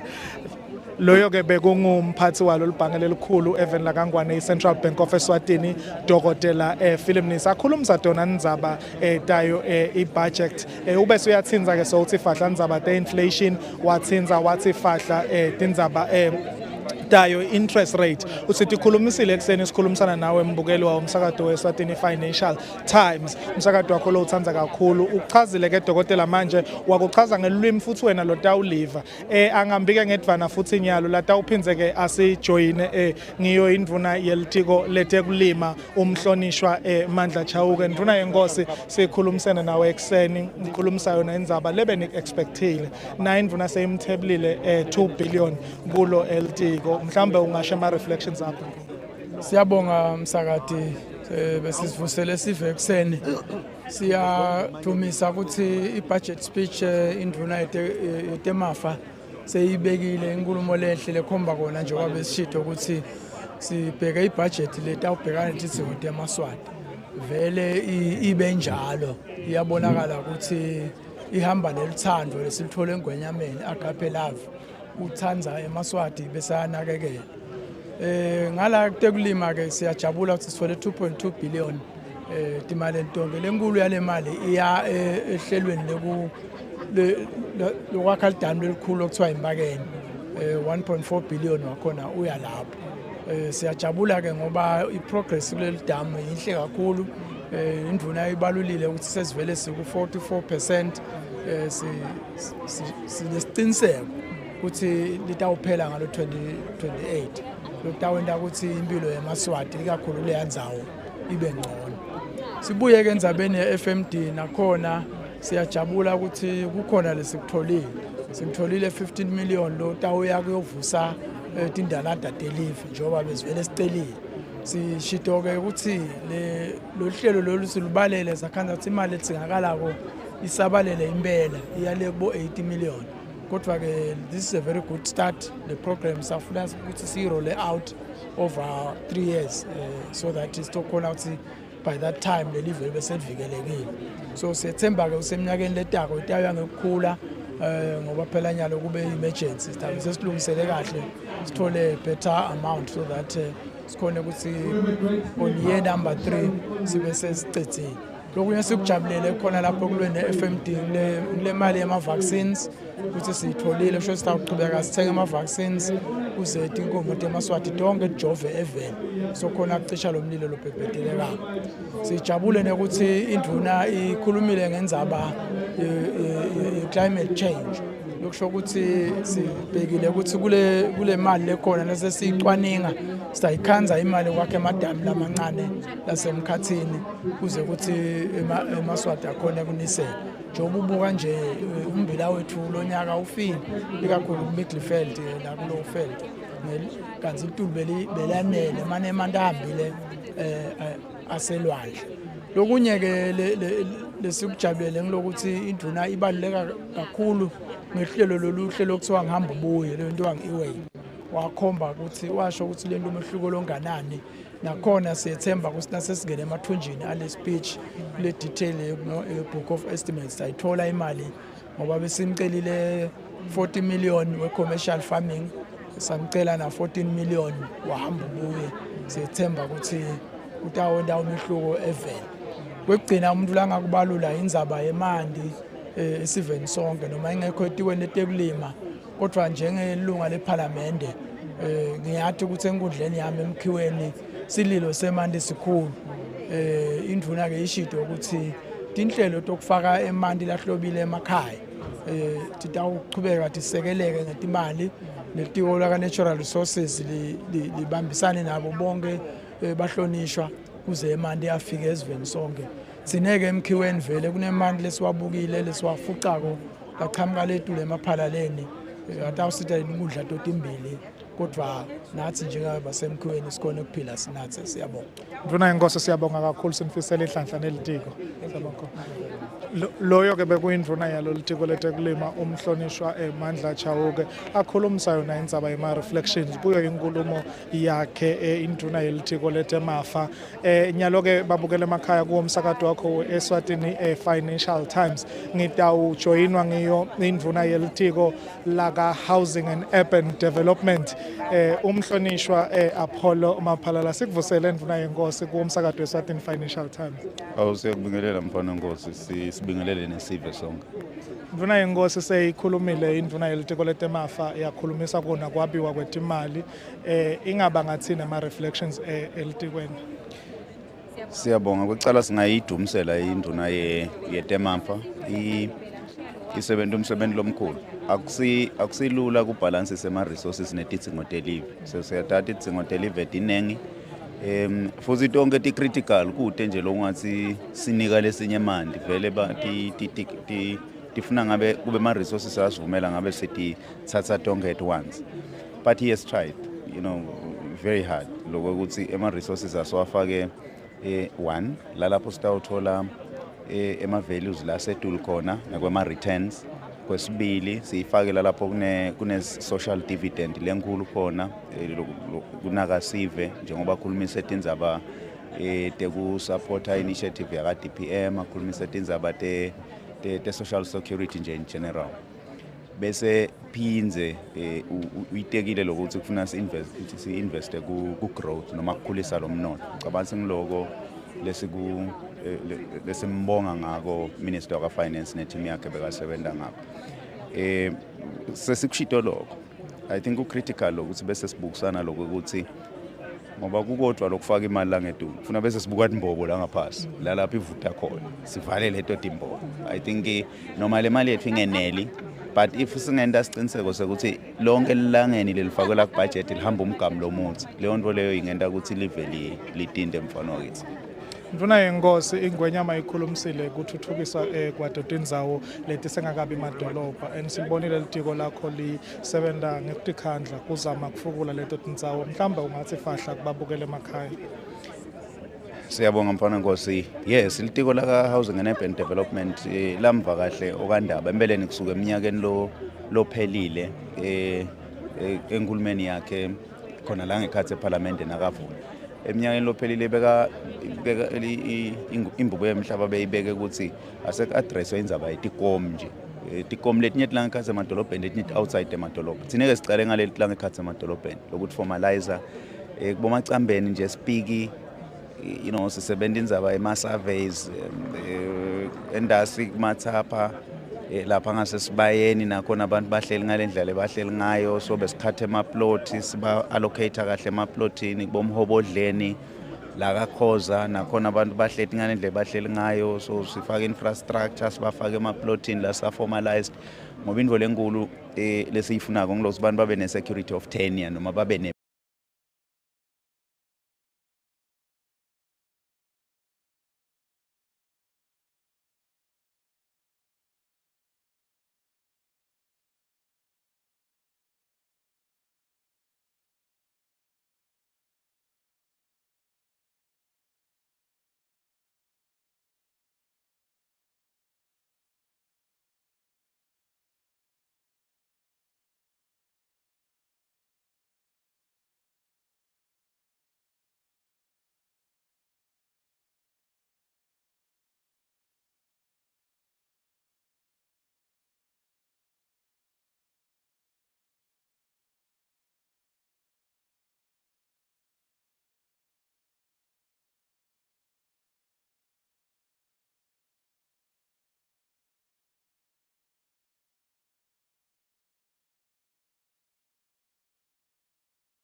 babukele bamsakado Eswatini Financial Times sisolo sisekhona khona eParliament kangwane sikhulumisa tona tindzaba tema reflections kuyo inkulumo yayo umhlonishwa welitiko letemafa umhlonishwa Neal Rijkenberg. Solo ke siyakulethela ama reflections angihambi ngedva njenyalo ngihamba naye umphathi weSwatini Revenue Services Commissioner General babe Brightwell Ngambule. Sikuvusela msotho kuye umsakado Eswatini Financial Times. Sibonga kakhulu sivusela sibone leli thuba leku kutawuphuzula Msotho sayikhulumile indvuna ikhulumisa tintfo letinengi ikakhulukazi nje sibonene kukhula kwe-tax lekushido ukuthi kukhule uma ngingaphosise nga 12.2%. Ngicabanga ukuthi konke lokho kuse ehlangothini langakakho mhlambe nje ungasho ama reflections kuyo inkulumo yayo indvuna. Yes, angicale nje ngekucondzisa ukuthi indvuna ithi ishi ibekile lapha kule speech sakhe ukuthi ema tax rates akakhuli. Imithelo, you will not find yourself having to pay more because the rates have increased. Kepha uthi we need to we need to broaden the tax base, meaning funa ukuthi sizame ukuthi bonke lekumele bathele ukhuluma nange service. So i-service ke ithi sifuna ukuthi sisite bathele basite eMaswati so that atothela. Waphinzwa wakhuluma nga 4 billion tax gap ya 4 billion. Le tax gap ya 4 billion usho ukuthi kunemali le up to 4 billion lebekumele ukuthi siyikoleke uma ngabe bonke bebangabhadala ngesikhathi. Kepha ke abakabhadali labanye. So ke as a result ikhona ke le gap. Lokusho ukuthi potential ikhona. Kwethu nje lekufuna sikwende thina sing-ERS ukuthi sifundzise so that bathelpa to understand. Also nabo uba-challenge-ile ukuthi phela bekumele nani buyani nibhadale because tax le tax ngiyona ndlela lesithatha ifunda ngayo thina ema-programs ethu.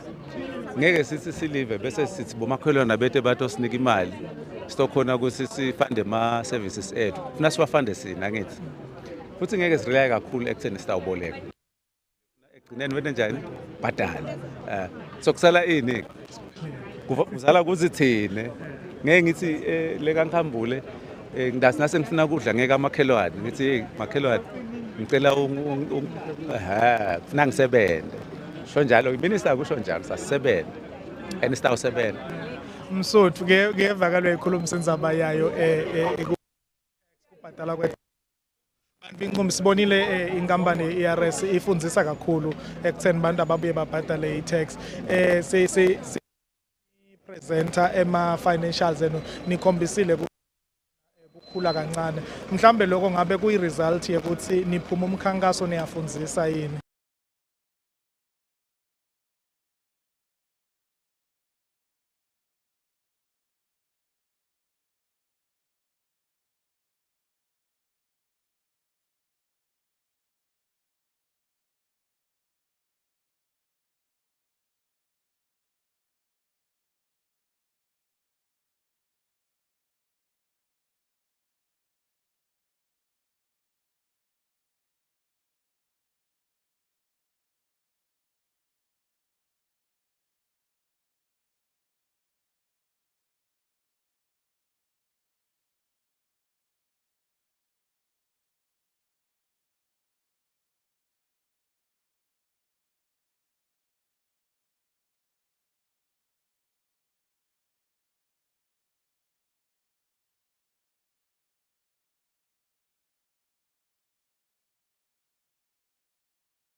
ukukhulumisa indzaba indvuna nje kuyakhulumisa indzaba siyikhulumisa si-Financial Times ikhulumisa indzaba kukhona titolo especially ema-retails la kweleta imali lengadluli kwa-1 billion kukhona kungabhadala kwawo ukuthi fahla naloko ngumkhuhlane vele loyo ngumkhuhlane lomkhulu and lese sikubukile sesibona ngathi uyanza lo mkhuhlane ungazi sekunokuthelelwana ukuthi lona lobekenta kahle kusasa sonayo sombona wenda nje so le fiscalization la khuluma ngayo minister itawusolva lokho lokuthi sitavele nje sathi ukuthi i-VAT loyibambile ingaka so that nasuletha lo mbiko wakho ukhamke lo mbiko vele sesathi ukuthi sibheke lokungakanani la ku le gap inkulu kakhulu mnakethu and uma ingavaleka le gap silive singaya khashana Siyabonga kakhulu Msotho isikhathi sakho sinifisela okuhle nisasebenza ne-IRS.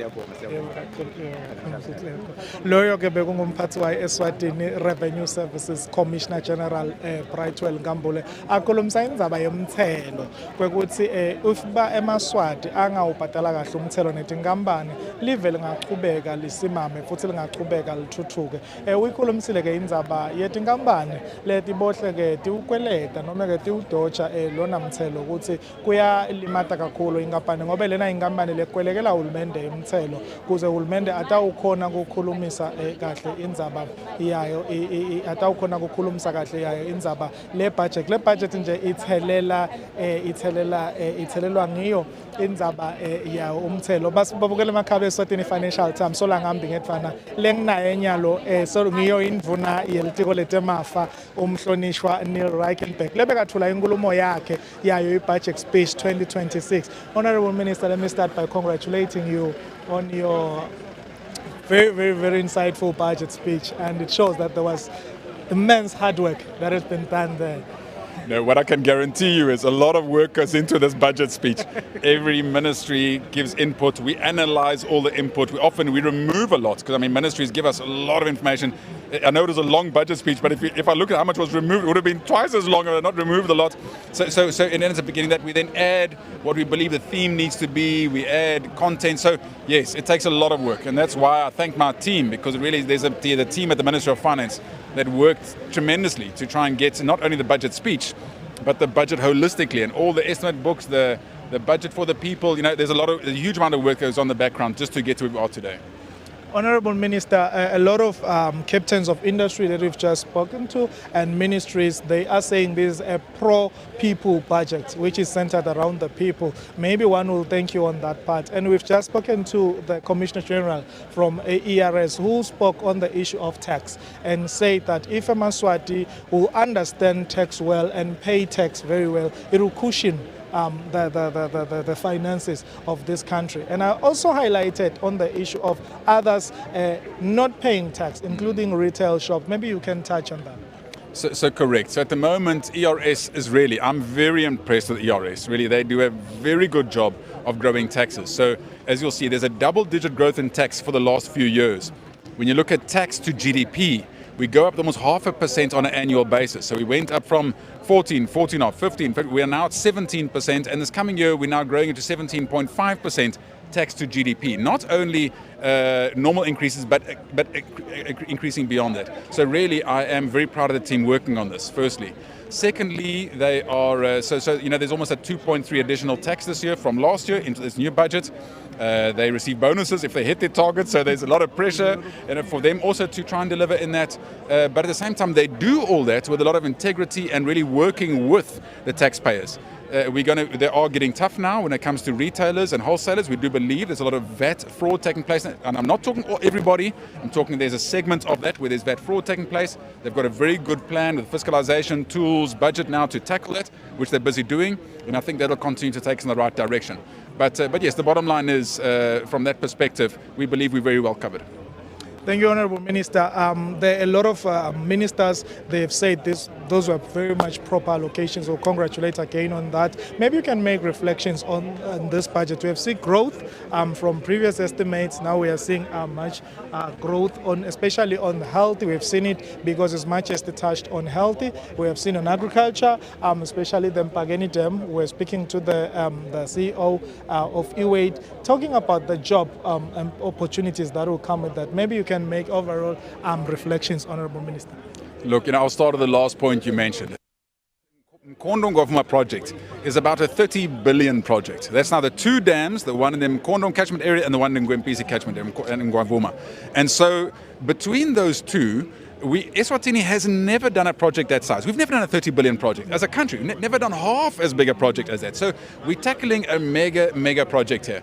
This project is going to irrigate 30,000 hectares in the greater Lavomisa area, our poorest area in the country and the most fertile area. So what I'm saying, this project is really a flagship of what countries should do to take people out of poverty.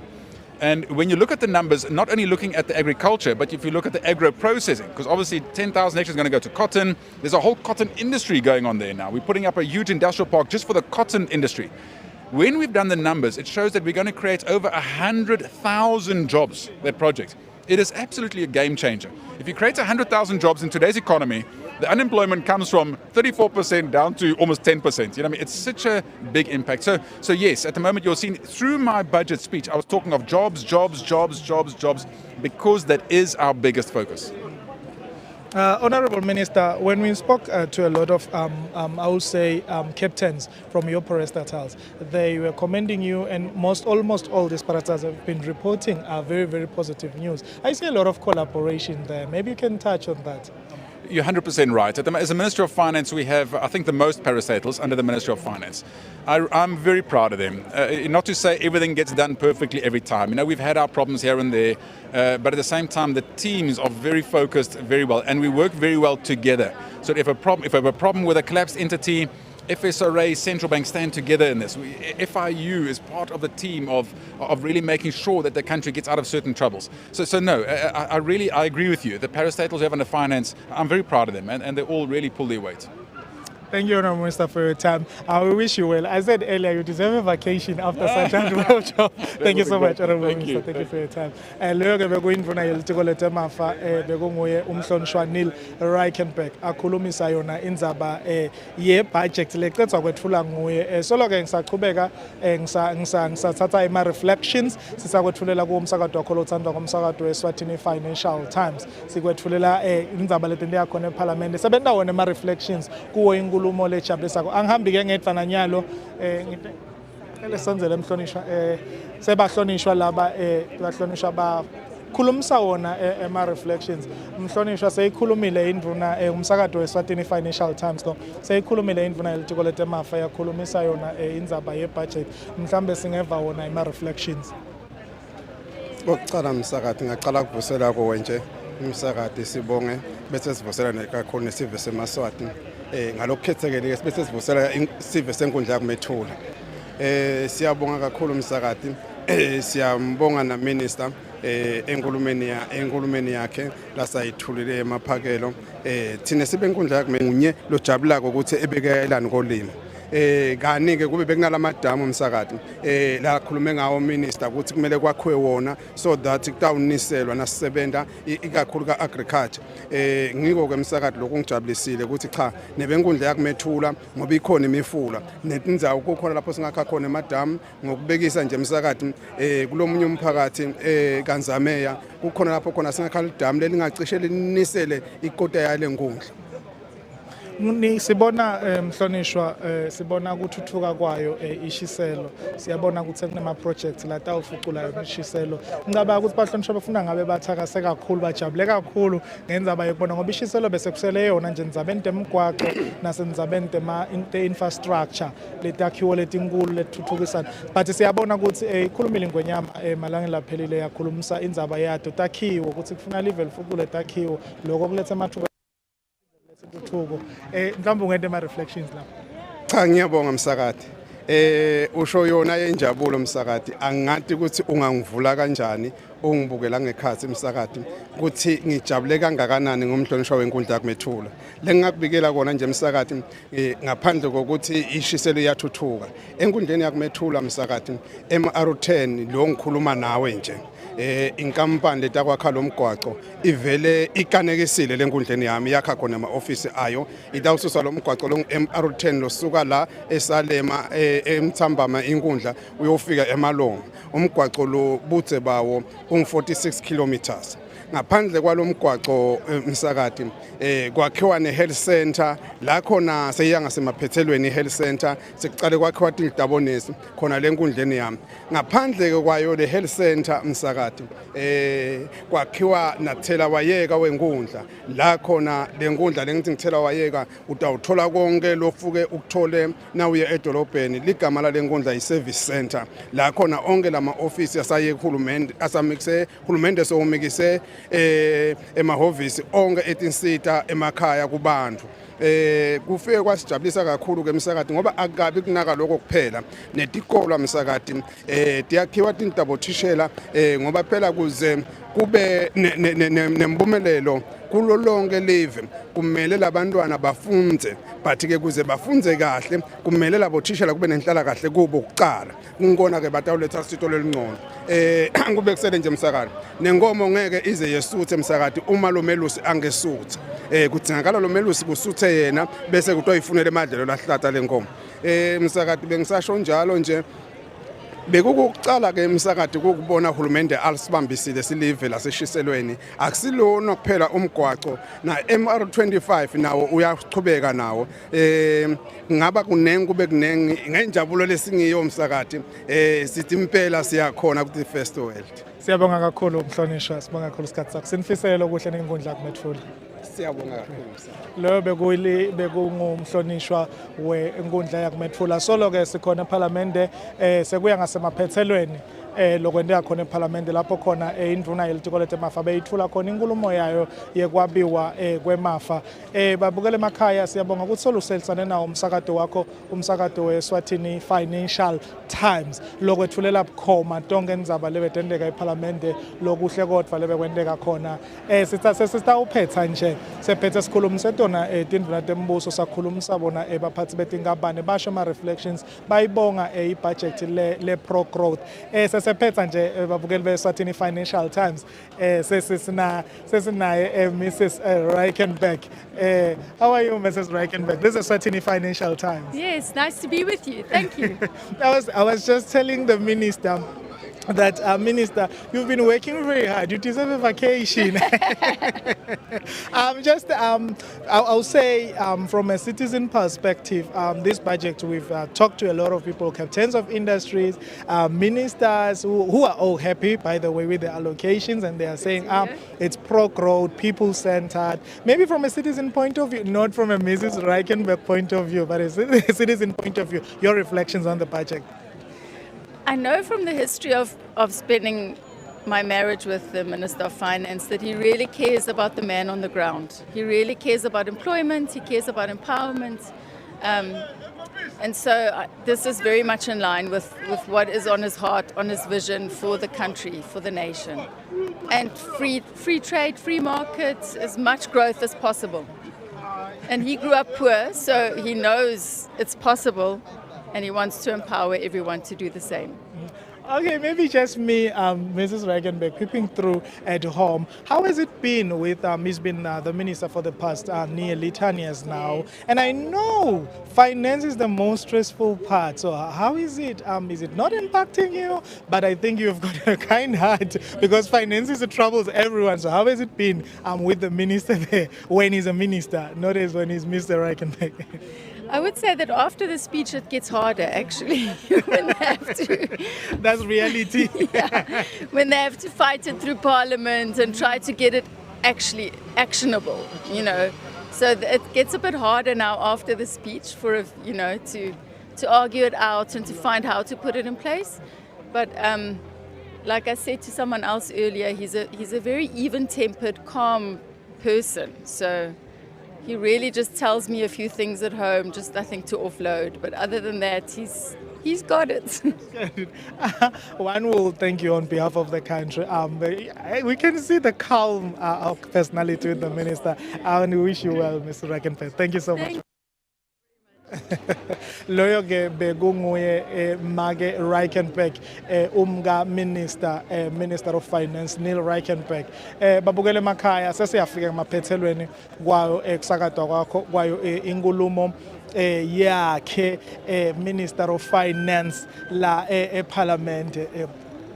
Sibe sekusakatela khona bukhoma sekusakatela inkulumo yakhe minister lapha kakhuluma khona ama-budget estimate lesingathi inkulumo lelindva kakhulu live tindvuna tembuso la nematiko betikhona tigatsile ukuthi ingabe siphakelwa lokungakanani thina bakhombisile ke bonke bakhombisa kujabula ngemaphakelo labawatfolile futhi bakhulumisa kona kukhula labakubonile ukuthi ungathi ayakhula emaphakelo endzaweni letinedzingo kakhulu letifaka ekhatsi elihlangothi letempilo lihlangothi letemfundo kanye nato tekulima bakhulumisile futhi babona imaphakelo nasendzaweni letitinsita letifaka ekhatsi bo ICT ekseni ke uma sicala besinaye ke somnotho wethu lotimele Dr. George Chungwa nanyalo ke sesephetha babukele emakhaya sitawephetha naye ke Dr. George Chungwa asho ema reflections aphinze akwephethele yona lenkhulumo yakhe umhlonishwa indvuna yelitiko letemafa Dr. George. The minister has said a lot. We've heard him here as Swatini Financial Times. A lot of people have been saying, they've been acknowledging the ministers, the captains of industries. They've been saying his budget is pro-growth and people-centered budget. Maybe from an economist perspective or point of view. That's very true. It has basically tried to balance between the social aspect and the economic aspect. The social aspect, these are services that government does to the general public, even for free. So they are literally a drain to the circular flow of income. That's the truth. if a government provides free medical care, free education, it's not for free. The government is paying on your behalf. But that money should come from the economic perspective. So balancing the social and economic sectors is really what we call a pro-poor kind of economic model which they are engaging. Economically growing, but at the same time not leaving behind anyone socially. So that's why the Honourable Minister talks about the improvement in the agriculture sector for social benefit, for commercial benefit. He also talked about improvement in the educational sector. Although not much has been increased, but the fact that about 16% has been allocated, it's a sign that the educational sector remains stable. So the balance of social economics is really a plus for the benefit of an average Eswatini.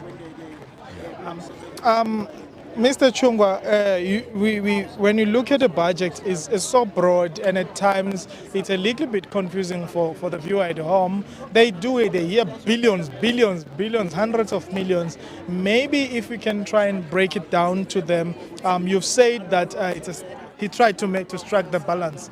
The minister talked a lot about taxation. He talked that tax can cushion the coffers of government. And we've spoken to they have tried since 2022 to teach people on how to pay, and making it so simple paying tax. But there is a problem. As Eswatini Financial Times, which we are leading a financial newspaper in the country, we did write about some retail shops which are owing government, which are owing the ARS some tax which amounts to more than 1.2 billion, which the Commissioner General highlighted that those are the negatives that will make the economy not stable. Maybe you can talk on the tax issue. On the tax, the challenge is seeing tax as a devil. The tax must be incentivized so that those companies that are owing government can be motivated through incentives. That's the only issue. Traditionally, tax is perceived as a cost to business. So some businesses, they don't want to pay tax. And it must not only be called paying tax, it must be returning tax, because you are going to benefit from it again. So once government continues to create incentives to make people understand the benefits of returning tax, then tax becomes not a threat but a benefit. That's why government has been of late, remember, through the revenue, not authority now. Now a service. Thank you. Thank you. Why? Why not authority? Because it's a service. It's not about policing anyone. It's not about fault finding anyone. It's not about negative management, but it's a service, which is a benefit to the general public at the same time.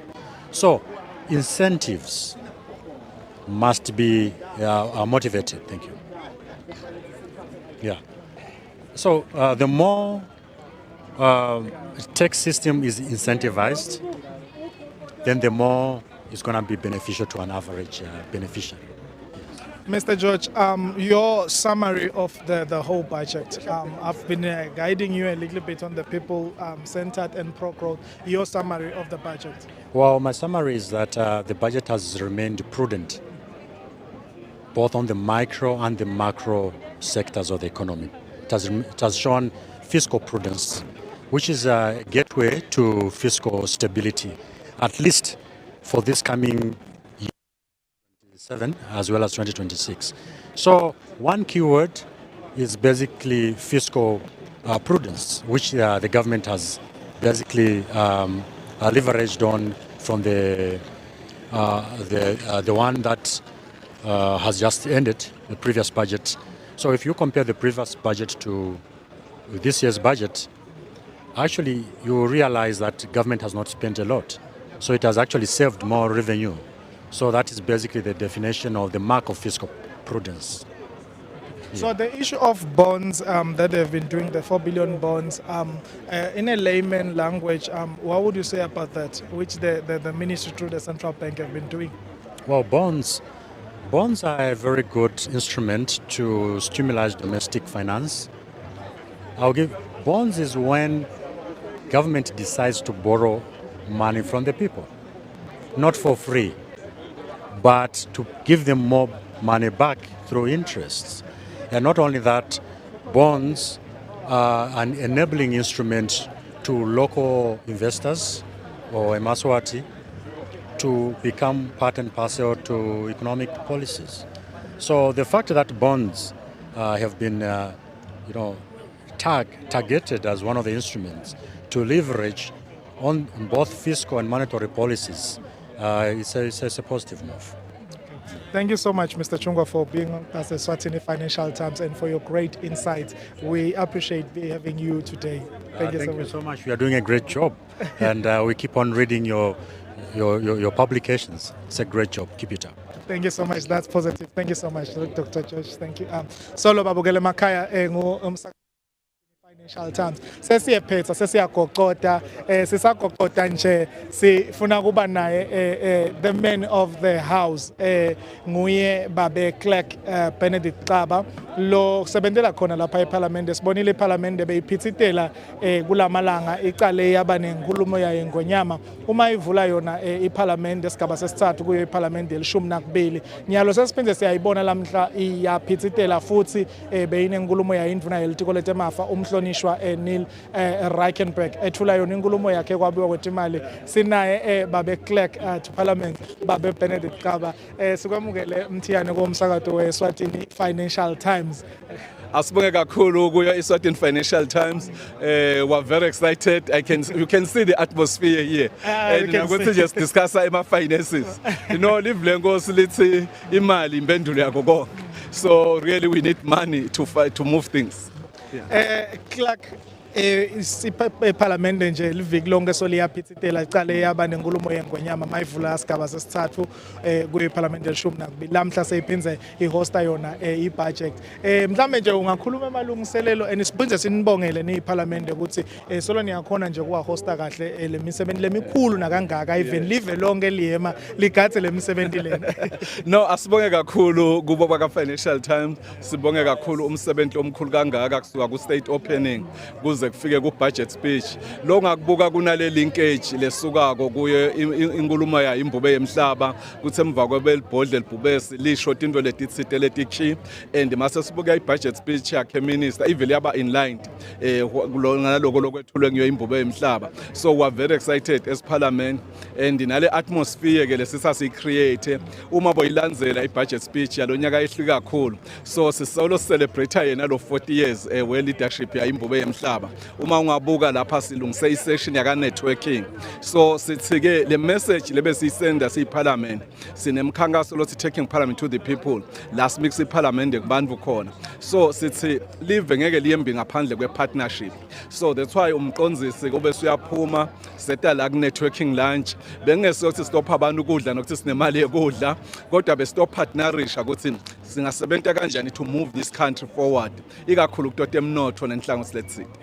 Clerk sibona kakhulu sowuthinze yona indzaba yekuthatha iParliament esiyise kubantu which is an initiative lenhle kakhulu sinidumisele neParliament kuloko sibonile isita abantu kakhulu sikhulumisa nendzaba sinibonile niba ne studio lokusho ukuthi solo nibambe kona longwe kanye nalo liphupho lengwenyama lekuthi live lifike ku first world status mhlawumbe ungayikhulumisa indzaba technological advancement khona iParliament yakangona.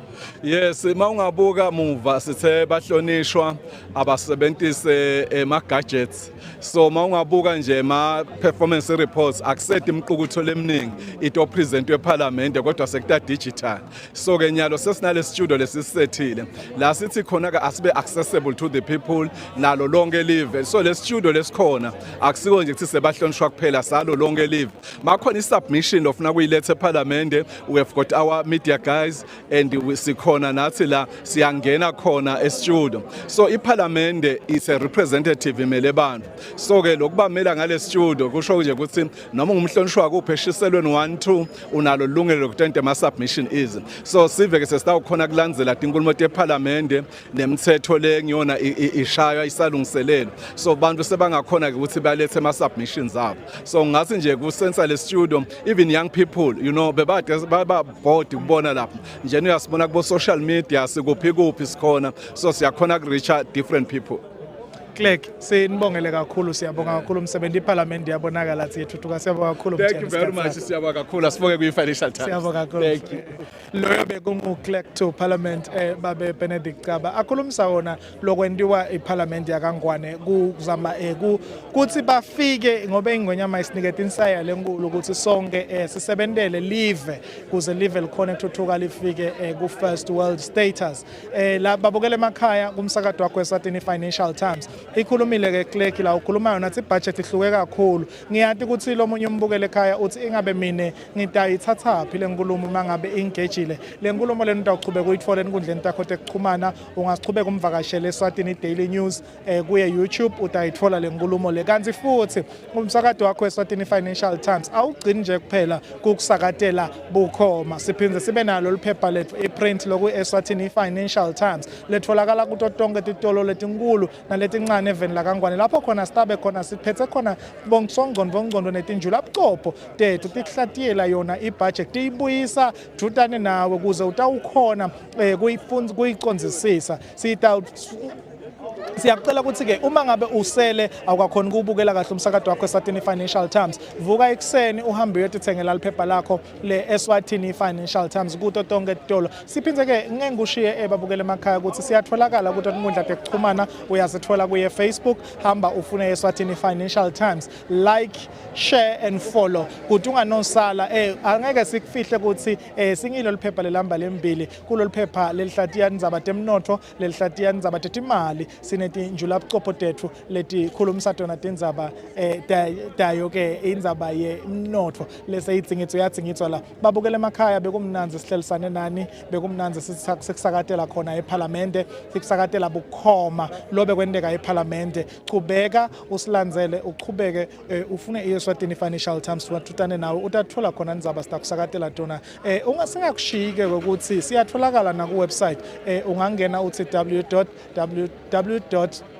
www.swazidailynews.sz utayithola eSwatini Financial Times utawukhona ukuthola liphephandzaba lakho siphindze sitholakale ke na ku press reader utawukhanza ke emaphepha ethu ngoba eSwatini Financial Times ikusakatela ngephansi kwayo inkampani yeRubicon Media Group sinawo ke emaphepha ethu lamathathu loku eSwatini Financial Times eSwatini Daily News kanye neSwatini Sunday onke emaphepha ethu atholakala kuyo press reader ngobe siphepha lelimvile longwela yiva le mandate yayo nyama ukuthi kufuna sithuthuke sibe technological advance siyatholakala ke online siyatholakala na print bekumnanzi ngihlelisane nawe sikusakatela iParliament yakangwane chubeka uhlalisane nathi until next time nisale kahle.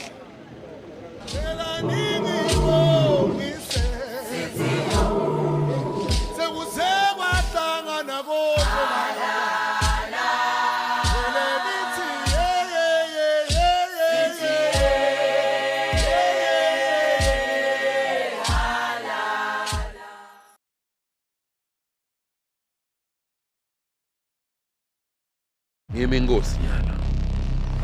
Khosa busibakho Dlambo. Hey! Ungathi imphendulo ikhona la. Ulamali. Bakhetha kungemuka inkosatana yami. Umtsabula Dlambo wami nawe uyaphuma abancane yalokho.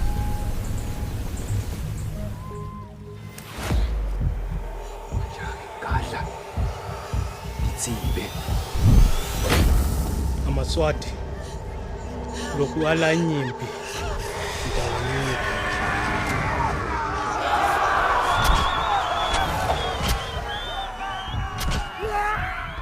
Zwide o hlasitse o ntse harolwa ditšhaba tsena ka legompo a ba bolaya a hapa makgomo a hapa masilo ngoba phela bengitsitsine nebesuthu emasiko ethu akavumi ukuthi sihlangane sitayitsini leyo ndzaba ngokuthi sike galwana khanyapa le mfuntile dikwabana tlobele go ele futle ge tsebe gona bakeng tsa ka le wena mogera ke mang.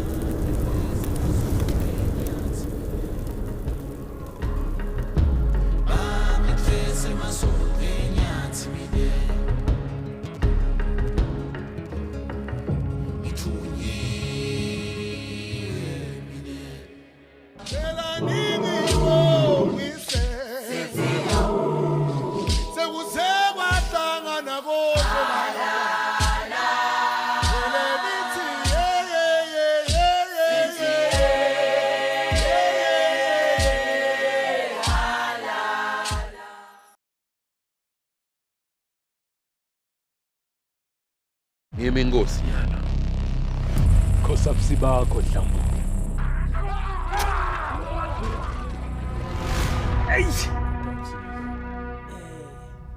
Ungathi imphendulo ikhona la. Ulamani. Bakhetha kungemuka inkosi yathana yami. Umjabula Dlambu wami, nawe uyaphuma abancane yalokho.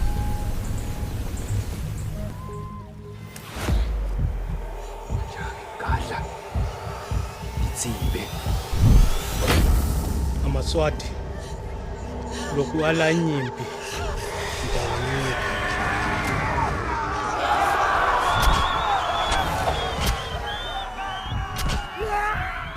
Zwide o hlasitse. O ntse harola ditšhaba tsena ka legompo, a ba bolaya, a hapa makgomo, a hapa masilo. Njengoba phela bengitsitsine nebesuthu emasiko ethu akavumi ukuthi sihlangane. Sitayitsini leyo ndzaba. Gore tle seke ga lwana, kganyapa le mfuntile, dikwa bana, tlobele go ele. Futle ge tsebe gona bakeng tsa ka le wena mogera ke mang.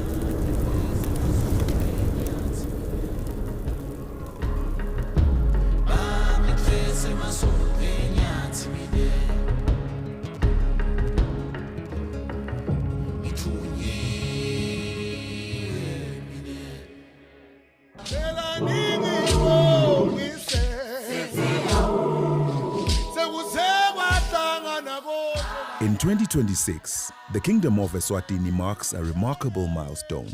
40 years on the throne for His Majesty King Mswati III. Kulokulinzela kwenu lokungaka. Nisolo nilinzele ukuthi ilanga litawuphuma seliphumile lomuntu. Liphuma njene bekunene inkosi yenu. Ayisesiye emagosetive lomhla. Inkosi yenu sengumswati wesithathu.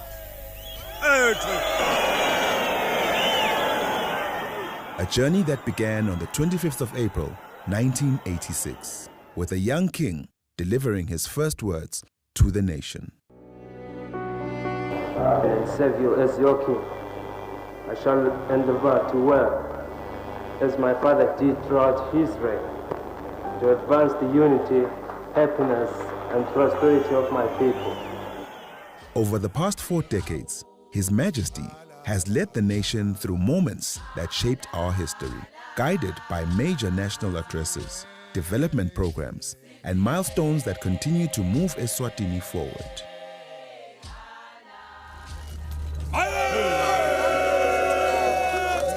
It is also a human story, moments of laughter, cultural celebration, sports, youth engagement, and countless candid encounters with the nation.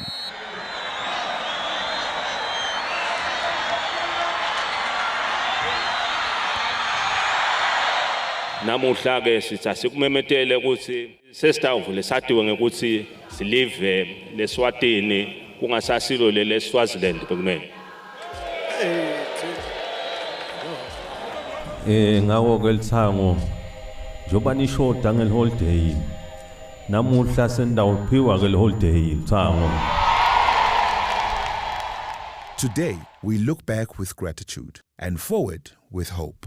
As Eswatini celebrates 40 years on the throne, bayithe wena waphakathi. Musalunganga.